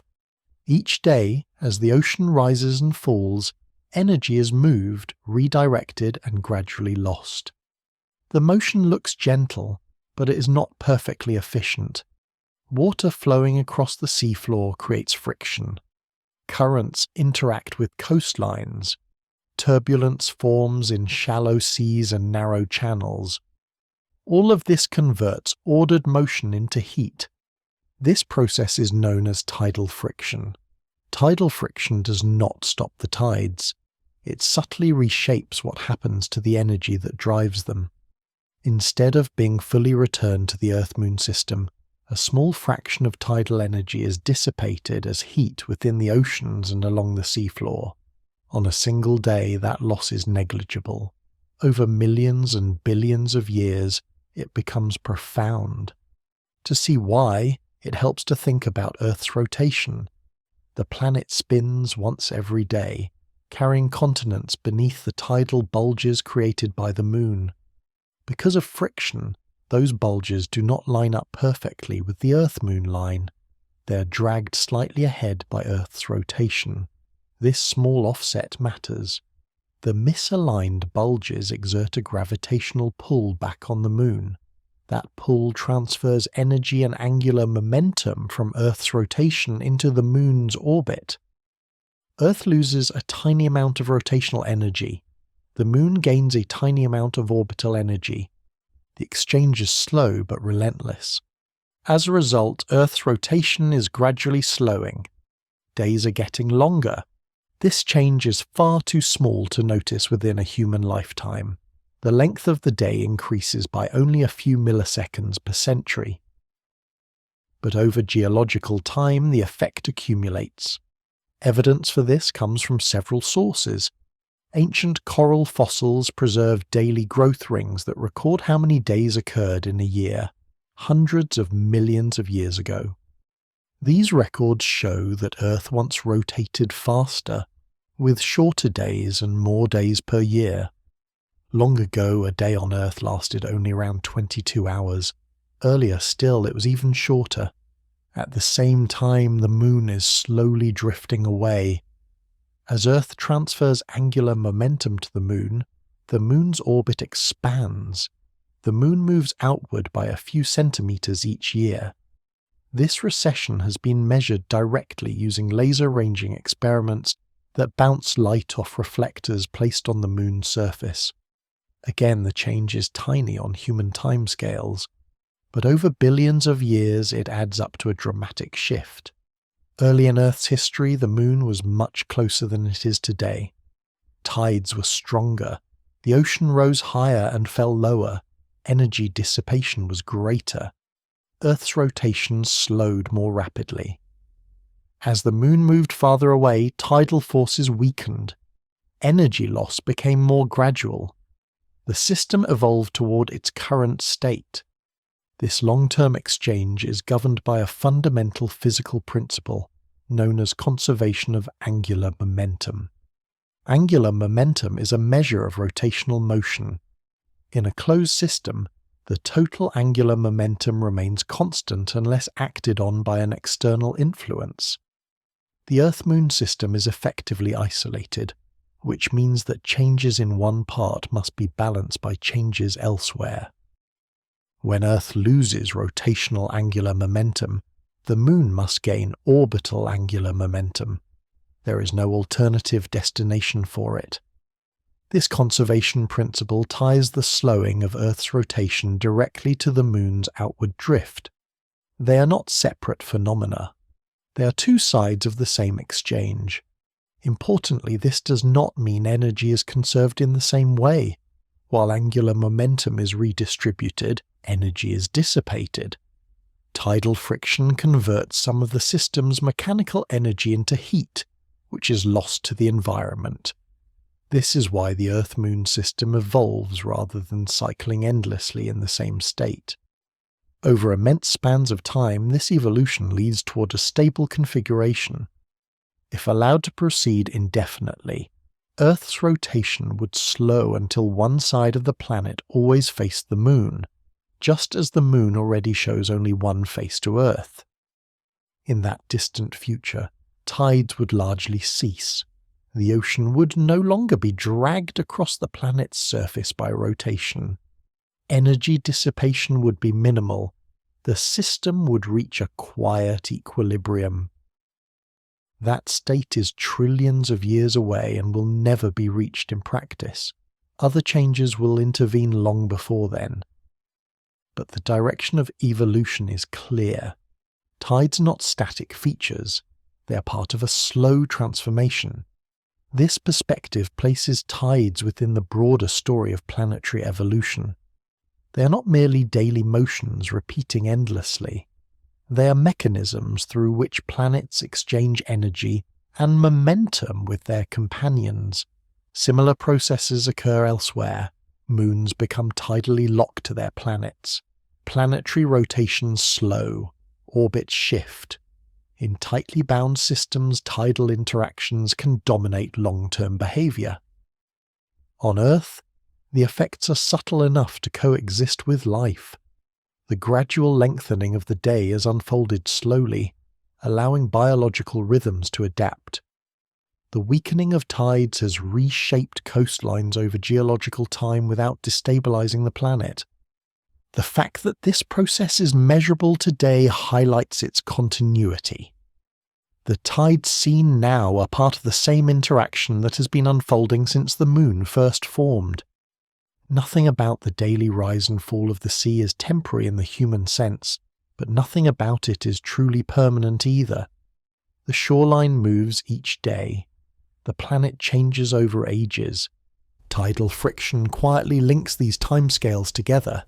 It connects the movement of water against rock to the rotation of an entire world and the orbit of a distant companion. Seen this way, tides become a kind of planetary clock, not one that marks seconds or hours, but one that tracks change across deep time. Each tide carries away an almost immeasurable amount of energy. Taken together, those losses reshape the system that produces them.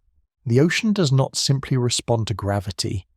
It participates in an exchange that slowly alters Earth's future. This does not diminish the calm regularity of the tides. It adds depth to it. The sea rises, the sea falls, and in doing so it gently nudges the planet toward a slightly different state than it occupied before. Over days, nothing changes. Over millions of years, everything does. Tides are not just motions to be observed. They are processes at work, shaping the evolution of Earth and Moon alike, one quiet cycle at a time. Long before tides were measured, charted, or understood, they were already shaping life on Earth. Along the margins where land meets sea, the daily rise and fall of the ocean creates environments that are neither fully marine nor fully terrestrial. These are places of constant change. Water arrives, retreats, and returns again, exposing organisms to cycles of flooding, drying, heating, cooling, and salinity shifts. Tidal pools are among the most striking examples of this boundary world. At low tide, shallow basins of seawater are left behind on rocky shores. They warm in the sunlight, concentrate salts, and trap nutrients. Hours later, they are refreshed by incoming tides, cooled, diluted, and replenished. The conditions inside them change predictably, but never remain fixed for long. These environments are demanding. Organisms living within them must tolerate fluctuation rather than stability. Temperature can swing dramatically. Oxygen levels rise and fall. Exposure to air alternates with complete submersion. And yet, tidal zones are among the most biologically rich regions on the planet. This has led scientists to consider the role such environments may have played early in the history of life. While care is needed to avoid overreach, there is strong evidence that fluctuating coastal settings offered unique advantages for emerging biological systems. Repeated wetting and drying cycles can concentrate organic molecules. Shallow waters allow sunlight to penetrate easily. Mineral surfaces provide scaffolding for chemical reactions. Nutrients are delivered regularly but not continuously. These are not claims of certainty. They are constraints and possibilities supported by experimental work and geological evidence. Tidal environments do not explain the origin of life on their own, but they offer conditions that are compatible with many laboratory observations about how complex chemistry can arise. What can be said with confidence is that once life existed, tides became part of its operating environment. As organisms evolved in coastal regions, they were exposed not just to day and night, but to a second, equally regular rhythm. The tide arrived and departed on a schedule independent of sunlight. Over time, biological systems adapted to that rhythm. Today, many marine and coastal organisms exhibit behaviors tightly linked to tides. Some species time feeding, reproduction, or migration to specific tidal states. Crabs emerge at low tide. Fish move with incoming water. Certain invertebrates release gametes only during particular tidal phases, increasing the likelihood of successful fertilization. These behaviors are not responses to the immediate presence of water alone. In many cases, organisms anticipate tidal change, adjusting activity before the tide turns. This suggests the existence of internal biological clocks tuned not just to the 24-hour day, but to the longer tidal cycle. Research in chronobiology has shown that some organisms possess endogenous rhythms matching tidal periods. Even when kept in controlled laboratory conditions, with constant light and no moving water, these organisms continued to show activity cycles aligned with the timing of tides they would experience in the wild. This indicates that tidal timing has been built into their physiology through evolution. Importantly, these rhythms are not universal. They appear most strongly in species that inhabit intertidal or nearshore environments. Organisms living in the deep ocean or far inland show little or no tidal entrainment. The influence of tides on biology is therefore contextual rather than global. This pattern reinforces a broader point. Physical cycles do not dictate outcomes. They shape selective pressures. Where tides matter, life responds. Where they do not, other rhythms dominate. The influence of tides on evolution is therefore indirect. Tides do not drive change by themselves. They create repeating conditions that favor certain traits over others. Flexibility, timing, and tolerance become advantageous. Predictable rhythms reward systems that can anticipate rather than merely react. Over long periods, this shapes populations. Intertidal organisms often show remarkable resilience. Many can survive extended exposure to air, resist dehydration, and tolerate wide ranges of temperature and salinity. These traits are costly in some respects, but beneficial in an environment where conditions shift twice daily. From an evolutionary perspective, tides add structure to uncertainty. They impose regular stress rather than random disturbance. That regularity allows adaptation. This distinction matters. Random extremes tend to eliminate life. Predictable extremes can be accommodated. The same logic applies at larger scales. Coastal environments influenced by tides are often highly productive. Nutrients are mixed and redistributed. Organic matter is cycled efficiently. Sediments are stirred and oxygenated. These processes support food webs that extend far beyond the shoreline. As life expanded from the sea onto land, tidal zones may have served as transitional spaces. Amphibious organisms capable of surviving brief exposure to air would have found these environments less hostile than fully terrestrial settings. Again, caution is essential. There's no single pathway from tide pool to forest. Evolution proceeds through many routes, shaped by many factors. But tidal environments plausibly reduce the barrier between water and land, providing repeated opportunities for experimentation. What can be said with confidence is that tides did not merely accompany life's history, they interacted with it. Even today, human biology retains subtle traces of this relationship. While there is no evidence that human physiology is directly governed by tides, many coastal cultures have historically organized activity around tidal cycles. Fishing, gathering, travel, and settlement patterns reflect long familiarity with the rhythm of the sea. This cultural adaptation mirrors biological adaptation at a different scale. Both arise from the same source, a predictable physical cycle that rewards anticipation and timing. It is also worth noting what tides do not do. They do not impose a single evolutionary outcome. They do not explain complexity on their own. They do not act as guiding forces with intention or direction. Their role is passive but persistent. Tides provide context. They set the tempo of change in certain environments. They shape the constraints within which life operates. Evolution then does the rest. This perspective avoids exaggeration while preserving significance. Tides are not mystical drivers of life. They are physical processes that create repeating patterns. Life, where it encounters those patterns, adapts accordingly. The interaction runs both ways. Organisms modify tidal environments in turn. Reefs, vegetation, and microbial mats alter water flow, sediment deposition, and chemical balance. Over time, life reshapes the very settings that first shaped it. In this way, tides and life become intertwined. Neither controls the other. Both respond to deeper physical laws. Seen across geological time, the daily rise and fall of the sea becomes more than a coastal detail. It becomes part of the background against which adaptation unfolds.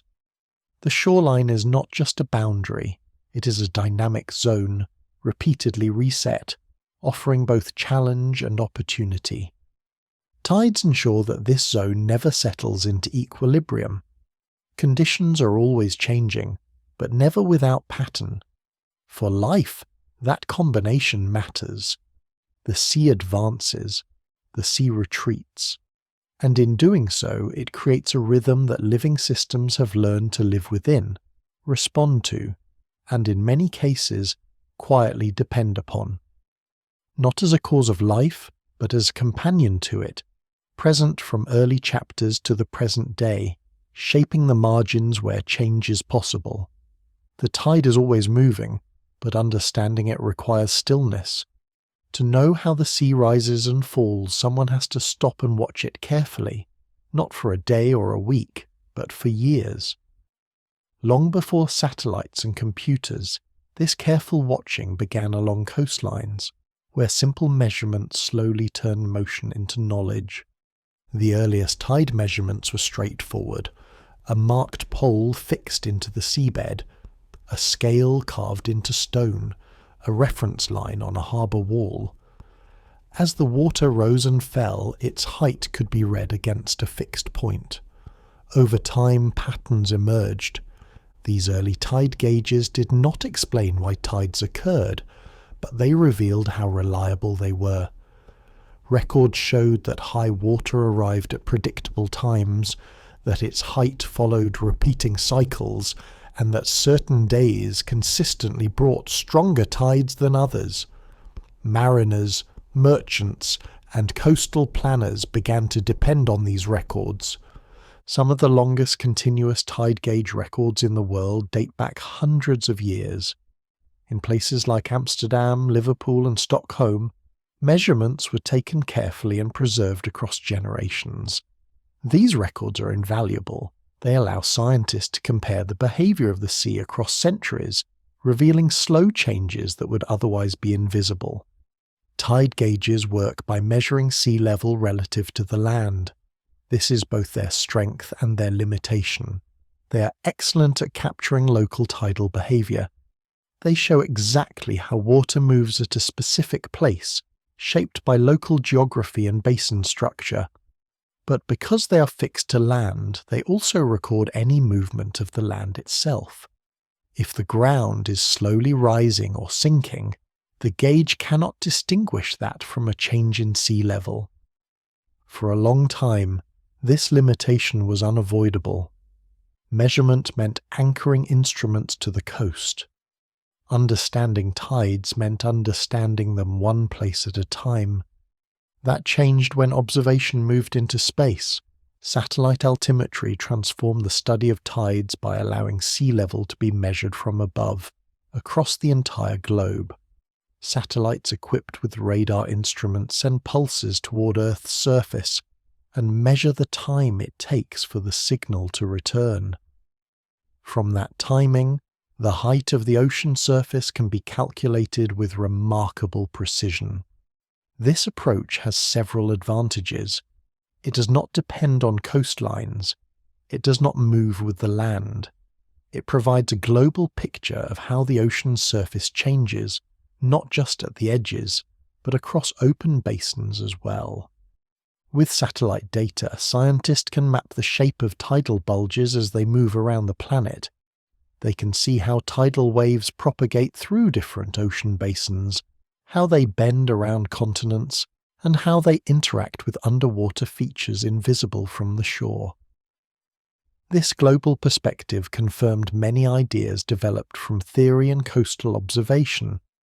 Amphidromic systems became visible as rotating patterns in the open ocean. Regions of weak and strong tides could be mapped precisely. The influence of the sun and moon could be traced across the surface of the sea.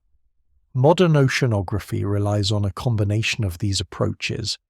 Tide gauges remain essential. They provide high-resolution, long-term records at specific locations. Satellites add global coverage and consistency. Together, they allow scientists to separate local effects from global patterns. Institutions such as National Oceanic and Atmospheric Administration maintain extensive networks of tide gauges and observational programs. These data support navigation, coastal management, climate research, and hazard forecasting. Similar work is carried out by agencies and research centers around the world, often coordinating measurements to ensure consistency across borders. Space agencies such as NASA and European Space Agency have played a central role in developing and operating satellite missions that measure sea level. These missions were not designed for tides alone, but tides are among the most precisely observed signals in the data. Measurement matters because tides are not just theoretical constructs. They affect real decisions. Ships rely on accurate tide predictions to enter and leave harbours safely. Coastal infrastructure must be designed with tidal range in mind. Flood risk assessments depend on understanding how tides interact with storm surges.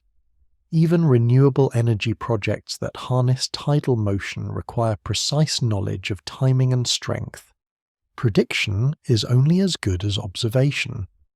Tidal prediction works because tides are governed by regular, well-understood motions. The positions of the moon and sun can be calculated with extraordinary accuracy. Earth's rotation is stable.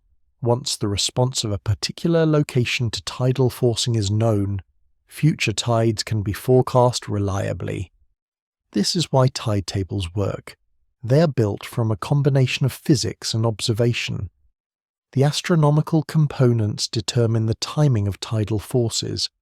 The observed response at a given location determines how those forces translate into water level change. Together they produce predictions that can be accurate years in advance. Measurement also reveals change. By comparing modern data with historical records, scientists can detect long-term trends. Sea level rise, land subsidence, and changes in tidal range all leave signatures in the data. Separating these effects requires careful analysis, but without measurement they would remain hidden. Tides themselves are remarkably stable. The underlying physics has not changed. But the context in which tides operate is evolving. Coastlines are altered by human activity. Sea levels are shifting. River flows are modified. All of these can influence how tides are expressed locally. This makes continued observation essential. Measurement also provides a reality check for theory. Models of tidal motion can be tested against real data. Where predictions fail, understanding improves. Where predictions succeed, confidence grows. There is quiet elegance in this process. The sea moves. Instruments record. Patterns emerge. What is striking is how consistent the ocean is when viewed through this lens. Despite its apparent restlessness, the tidal signal is one of the cleanest, most predictable motions in the natural world. It repeats with precision that rivals atomic clocks, shaped by celestial mechanics rather than chance. Even the noise matters. Small deviations reveal friction, resonance, and interaction with geography. Variations expose how energy is dissipated and redistributed. Measurement does not just confirm the existence of tides, it enriches understanding of how they work in detail. This is why modern oceanography treats tides as both a subject and a tool. Because tides are so well understood, they can be subtracted from sea level records to reveal other processes. Storm surges, long-term trends, and transient events become clearer once the tidal signal is accounted for. In this way, tides help scientists see beyond themselves. The act of measuring the sea connects centuries of observation to modern technology. A line carved into stone and a radar pulse from orbit are part of the same effort, turning motion into knowledge. The sea rises, the sea falls, instruments watch. Through careful measurement, the moving ocean becomes a readable record, one that links the pull of distant bodies to the needs of people living at the coast. Observation turns rhythm into reliability. Without it, tides would remain familiar but unexplained. With it, they become one of the most precisely understood interactions between Earth and its surroundings. The shoreline continues to change, hour by hour. Measurement ensures that this change is not a mystery, but a known quantity, traced carefully through time, one rise and fall at a time. The sea may look unpredictable, but its tides are anything but. Among all natural motions on Earth, tides stand out for their reliability. They arrive on schedule, shift gradually from day to day, and follow patterns that can be traced years into the future. This predictability is not a coincidence. It is the result of careful observation combined with the method designed to extract order from repetition. That method is known as harmonic analysis. At its core, harmonic analysis is a way of breaking complex motion into simpler, repeating components. Instead of trying to describe the tide as a single rise and fall, It treats the motion of the sea as the sum of many overlapping rhythms, each with its own timing and strength. The idea is straightforward, even if the mathematics behind it can become intricate. Tides are driven by regular astronomical motions. The moon orbits Earth. Earth rotates. The sun adds its influence. Each of these motions introduces a repeating pattern into the ocean. Some cycles occur twice a day. Others unfold over weeks, months, or years. Harmonic analysis identifies these individual cycles and measures how strongly each one contributes at a particular location. Imagine listening to a piece of music played by an orchestra.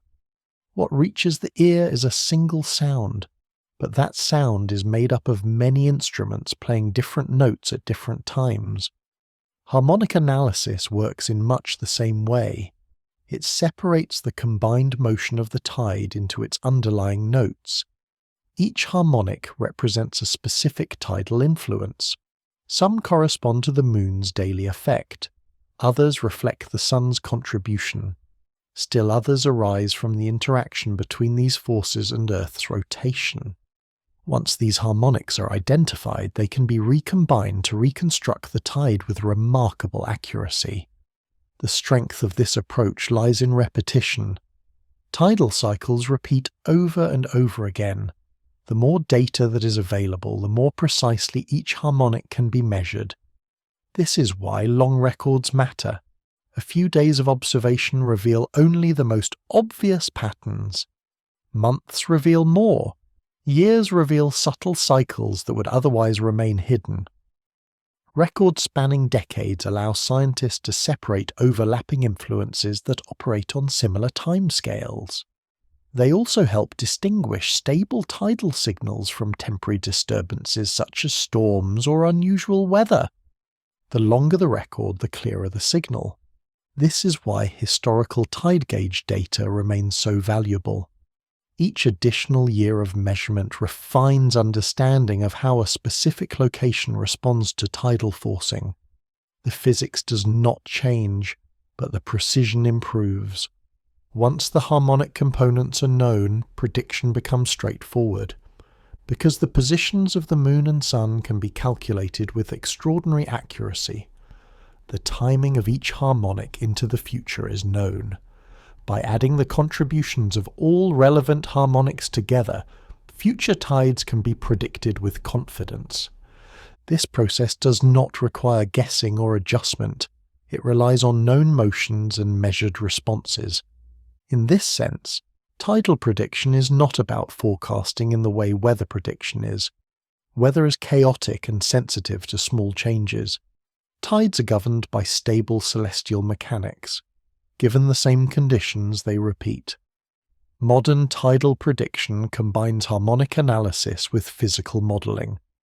Harmonic methods work exceptionally well for capturing regular repeating behaviour.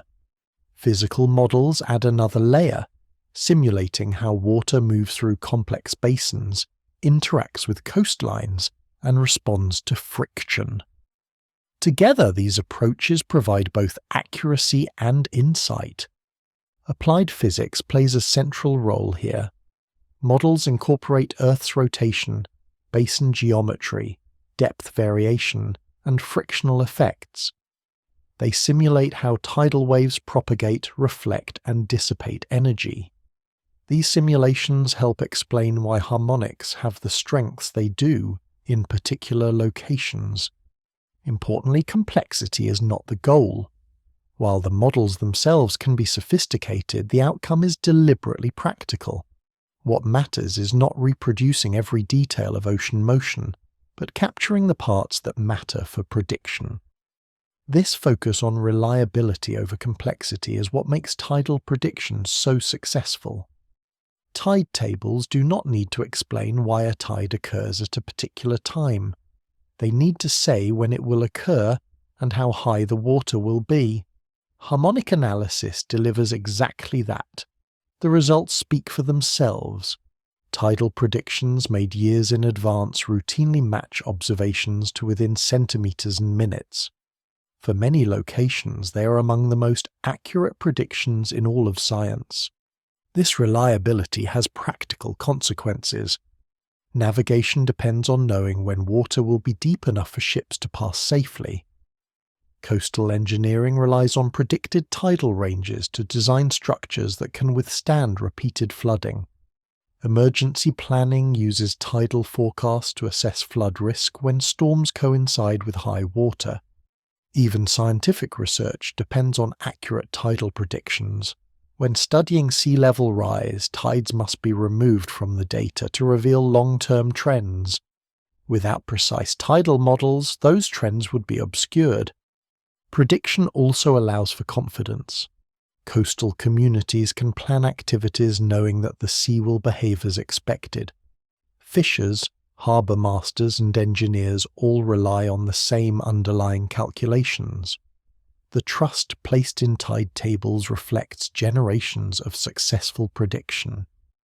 It is worth noting that this predictability does not imply rigidity. Local conditions can still modify tides in the short term.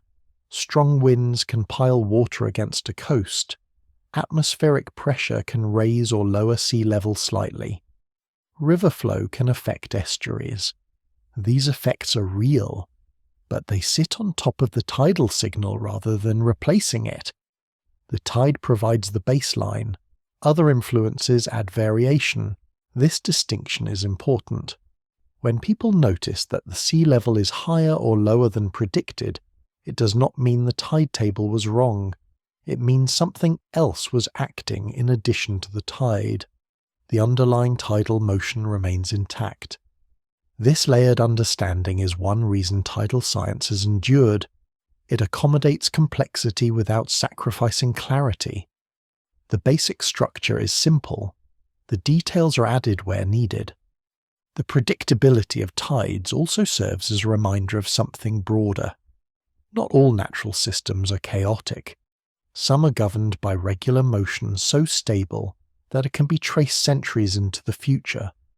Tides belong to that category. They are predictable not because the ocean is simple, but because the forces driving it are steady, and the system has had time to settle into a regular response. This long settling is itself part of Earth's history. The current tidal regime reflects millions of years of interaction between Earth, Moon, and Sun. Harmonic analysis captures the present expression of that history. Each harmonic tells a story of motion. Together they form a reliable script that the ocean follows day after day. Seen this way, predicting the tides is less about controlling nature and more about listening carefully. The sea repeats itself. Measurement records that repetition. Analysis extracts its structure. Prediction is the natural result. The shoreline continues to change with each tide, but the timing of that change is known long in advance. This knowledge does not diminish the sea's power or beauty. It reveals an underlying order. The tide arrives, the tide departs. And long before it does either, its path has already been traced, quietly and precisely, by the geometry of the Earth-Moon-Sun system and the patient work of observation. In a world full of uncertainty, the tides remain one of the most dependable rhythms available. The tide is a steady rhythm, but it is not the only thing that moves the sea. Along many coastlines, the highest water levels are not caused by tides alone. They occur when tides coincide with weather. To understand coastal flooding, erosion, and long-term change, it is essential to separate what the moon controls from what the atmosphere can impose. The first distinction to make is between tides and storm surges. Tides are driven by gravity. They arise from the changing gravitational relationship between Earth, the Moon, and the Sun. Their timing is regular. Their cycles are predictable. They occur whether the sky is calm or violent. Storm surges, by contrast, are driven by weather. A storm surge is a temporary rise in sea level caused primarily by strong winds pushing water toward the coast, combined with changes in atmospheric pressure. When air pressure drops, the sea surface beneath it rises slightly. When powerful winds blow on shore for extended periods, water piles up. This process has nothing to do with lunar gravity. A storm surge can occur at any point in the tidal cycle. It does not wait for high tide. It does not follow a predictable astronomical schedule. Its timing and strength depend on storm intensity, wind direction, coastline shape, and the speed at which the storm moves. The confusion arises because tides and storm surges can interact. If a storm surge arrives during low tide, its impact may be limited. If the same surge coincides with high tide, the resulting water level can be significantly higher. In these cases, tides set the baseline, and weather adds on top of it. The moon does not create storm surges, but it can determine when their effects are most severe. This interaction explains why some of the most damaging coastal flooding events occur during periods of high tide. The tide provides elevation. The storm provides force. Together they raise water to levels neither could achieve alone. Understanding this layered effect helps clarify responsibility. When flooding occurs during a full or new moon, it is tempting to blame the moon itself. In reality, the moon set the timing, not the cause. The energy came from the storm. This distinction matters, especially when discussing sea level rise. Sea level rise refers to long-term changes in the average height of the ocean relative to land. Unlike tides, which oscillate around a mean level, sea level rise shifts that mean upward over time. This change is gradual, measured in millimeters per year rather than meters per day, but its consequences are cumulative. As average sea level increases, high tides start from a higher baseline. Storm surges begin closer to critical thresholds. Flooding that was once rare becomes more frequent. Tides themselves do not change their basic behavior because of sea level rise. The gravitational forces remain the same. The timing of high and low tide remains stable. What changes is where those tides occur relative to the land. A high tide that once stayed below a seawall may now exceed it. Climate and ocean scientists study these trends using long-term observations.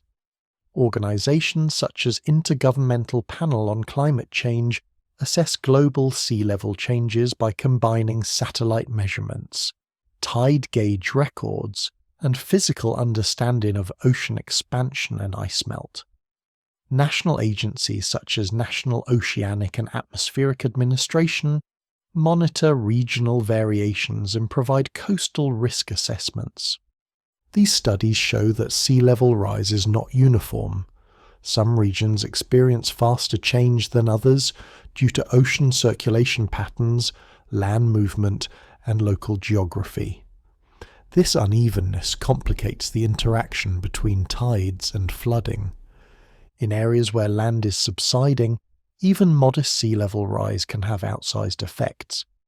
In areas where land is rising, the impact may be partially offset. Tides continue as they always have, but their consequences differ. Weather adds another layer of variability. Atmospheric pressure changes can raise or lower sea level by several centimeters over large areas. Persistent winds can alter water distribution within ocean basins. Seasonal changes in prevailing winds can shift average sea levels regionally. These effects are temporary, but they matter when combined with tides and long-term trends. What is important to emphasize is that none of these processes cancel each other out. They add together. A coastal water level at any moment reflects multiple influences at once. Astronomical tides provide the predictable cycle. Weather contributes short-term variation. Sea level rise alters the baseline. The moon controls only one part of this equation.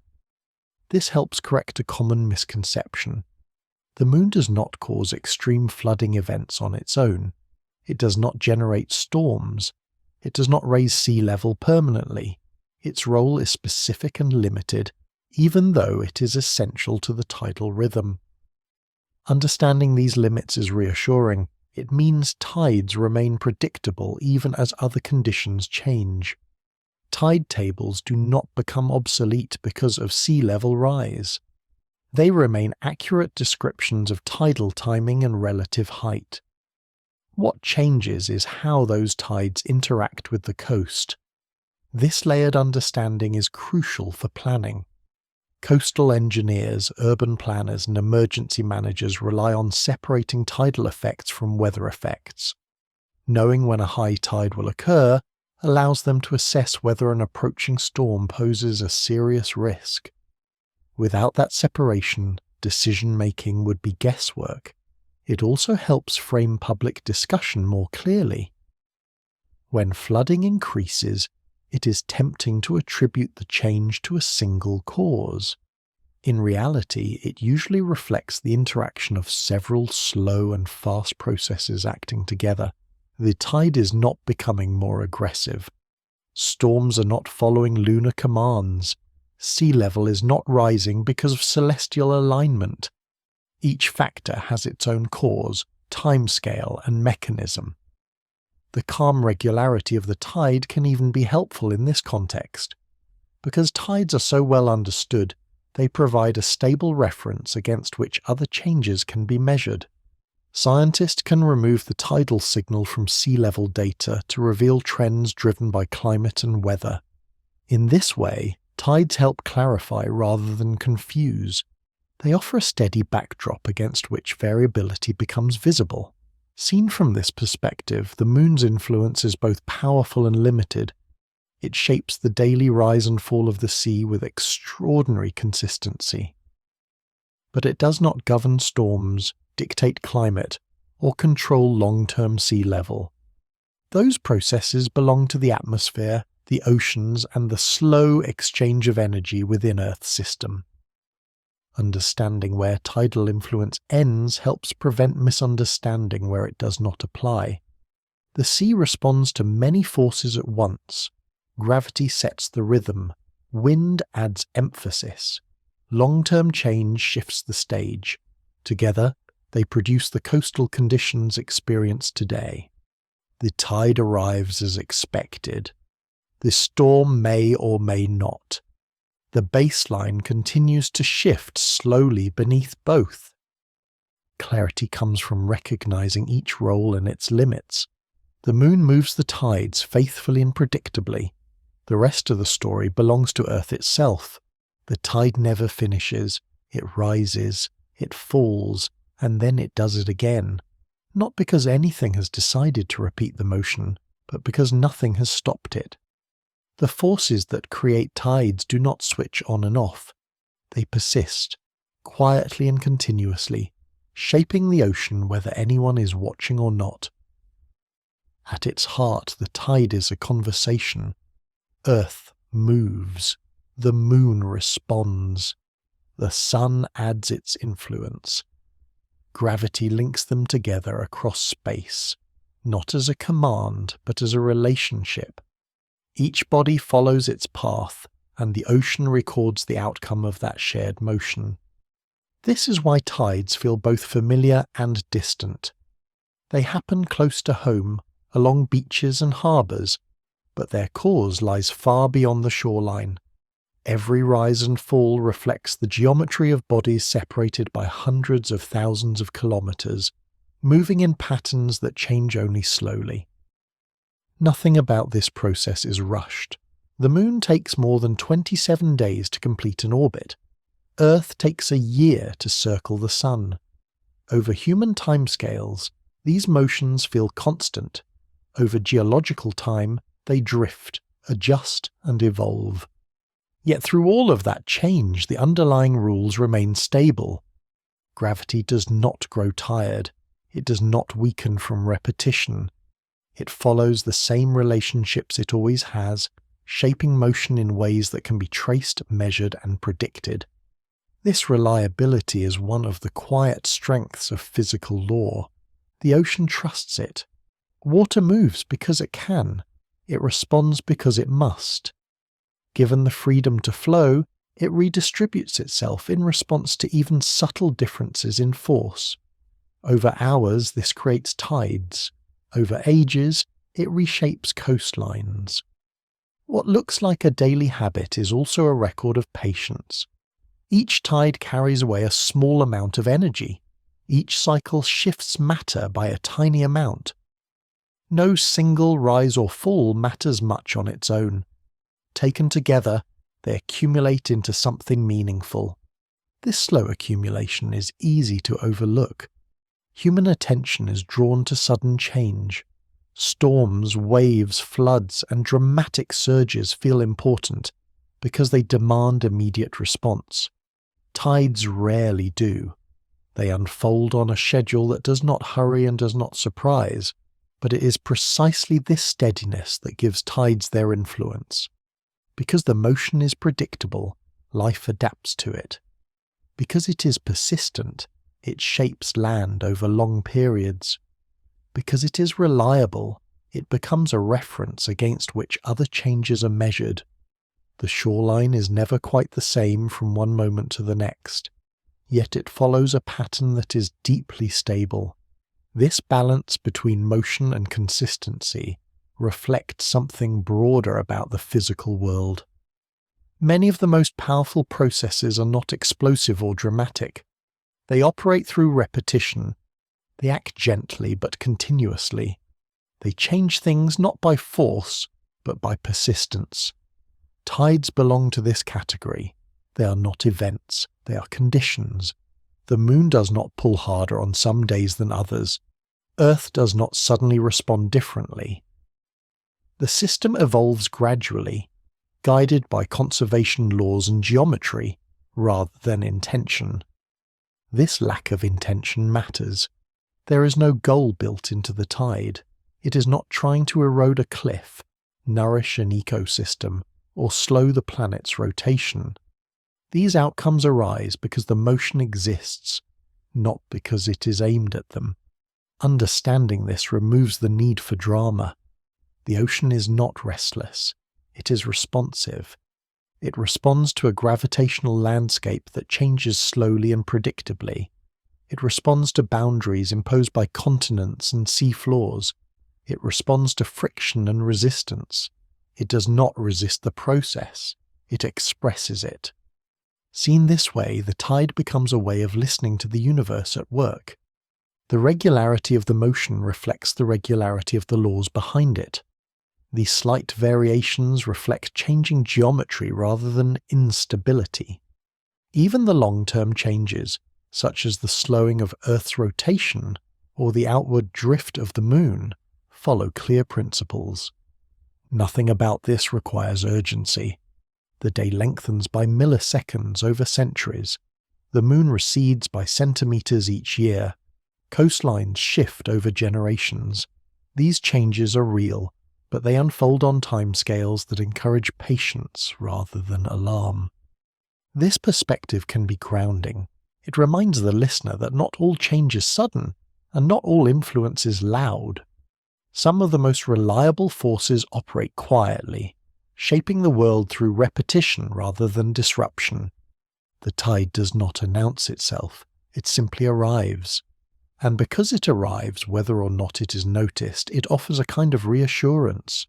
The same patterns observed centuries ago continue today. The same calculations still work. The same rhythms still unfold. Even as conditions around the coast evolve, the underlying motion remains recognizable. This does not mean nothing changes. It means change has structure. The Earth-Moon system today is not exactly what it was millions of years ago, and it will not be exactly the same millions of years from now. But at every stage the motion follows from what came before, constrained by physical law. There is no sudden ending written into this story. The tide does not reach a final state and stop. It adjusts, slowly, as the system evolves. The dialogue continues.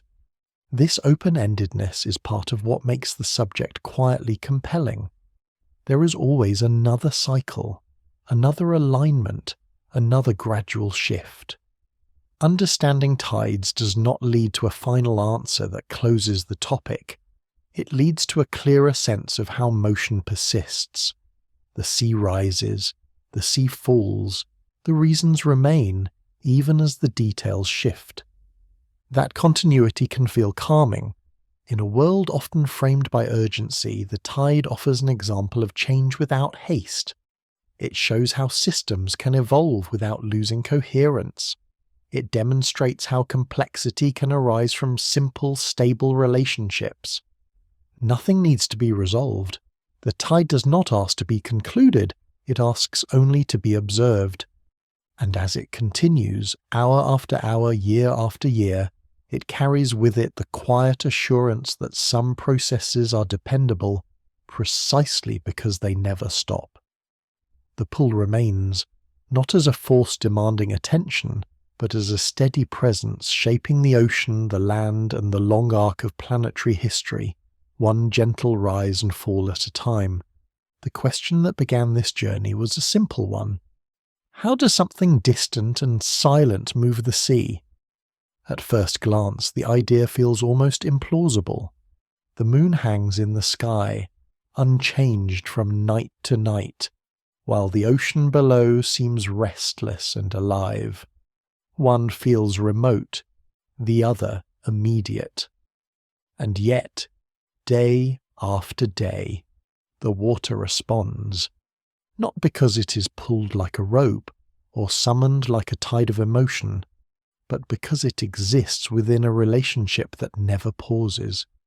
The moon moves the sea by being exactly what it is, exactly where it is, following a path that changes only slowly.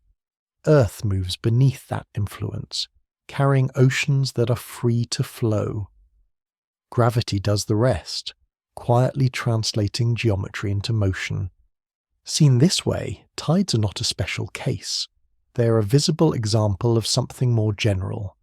They show how motion emerges from interaction.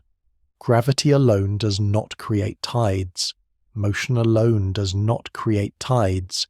Time alone does not create tides. It is their combination that matters. Bodies in motion, connected by gravity, unfolding over time. The ocean becomes the place where those abstract ideas take form. Each rise and fall is an expression of balance rather than force. The sea is not dragged upward, it is redistributed. Water shifts because it can, responding to slight differences that persist long enough to matter. This is why tides are steady rather than violent.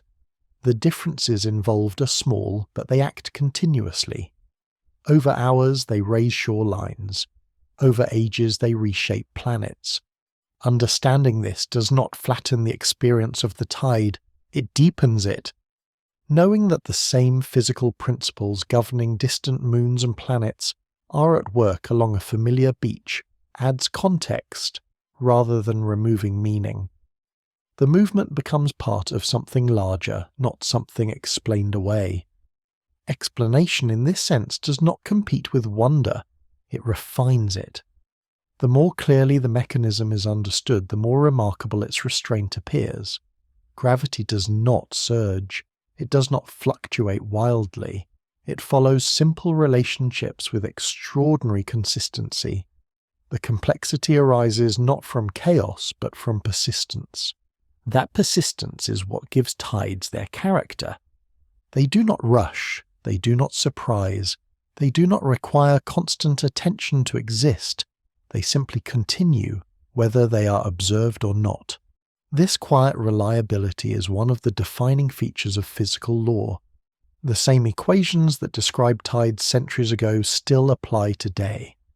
The same cycles recorded by early observers still unfold. Adjustments occur slowly, guided by conservation rather than disruption. Earth's rotation changes by fractions of a second over centuries. The moon drifts outward by small increments each year. This system evolves, but it does so gently without breaking its rhythm. The ocean keeps time with that evolution. Each tide is a moment within a much longer sequence, linking the present shoreline to a past when the moon was closer and to a future when days will be longer. No single tide marks that change, but all of them participate in it. This perspective encourages patience. It reminds the listener that not all processes are meant to be fast or dramatic. Some of the most influential changes occur through repetition rather than events, through cycles rather than milestones. The tide offers a model of that kind of change. It also offers reassurance. In a world where many systems feel unstable or unpredictable, tides remain dependable. Their timing can be known, their range can be anticipated, their causes can be traced without ambiguity. They're not immune to context. Weather can add to them. Sea level can shift beneath them. Coastlines can alter how they appear, but the underlying motion remains intact. Gravity does not forget its role. This constancy does not imply rigidity, it implies continuity. The ocean responds today in much the same way it responded long before charts, clocks, or satellites existed. The same relationship holds, expressed through different coastlines and cultures. For countless generations, people have watched the sea arrive and depart, often without knowing why, but trusting that it would return. That trust was earned. Understanding now confirms what experience always suggested. The tide is not arbitrary, it is one of the most faithful motions available to observation. There is something grounding in that. Not because it promises certainty everywhere, but because it demonstrates that some aspects of the world are governed by principles that do not waver with circumstance. They operate regardless of attention, belief, or interpretation. The moon does not move the sea as an act, it moves it as a consequence. And consequences, when they follow stable laws, can be relied upon. This does not drain the sea of mystery. It reframes where the mystery lies. The wonder is not in whether the tide will come, but in how a relationship so subtle can be so enduring. How forces that act invisibly can shape landscapes and ecosystems without ever announcing themselves. The ocean does not perform, it responds. It responds to gravity, it responds to motion, it responds to time. And in doing so, it becomes a clock of sorts, not one that counts seconds, but one that measures continuity. Each tide marks another turn of Earth beneath the moon, another quiet confirmation that the system is still in motion. The clock does not tick, it breathes. The sea advances, the sea retreats, the rhythm holds. Nothing needs to conclude for that rhythm to continue. There is no final state waiting to be reached, only ongoing adjustment, guided by the same principles that have always applied. The moon will continue its slow drift. Earth will continue its gradual slowing. The ocean will continue to move in response, adapting without losing its pattern. This is not a story with an ending, it is a process with memory, and in that process there is room to settle, to listen without urgency, to observe without expectation, to recognize that some motions are not meant to be resolved, only understood well enough to be trusted. The ocean keeps time, not loudly, not precisely in the way clocks do, but steadily, faithfully, marking the passage of motion through space and time with each quiet rise and fall. And long after individual questions fade, that rhythm remains, continuing its work without pause, carrying gravity's signature across the shore, again and again.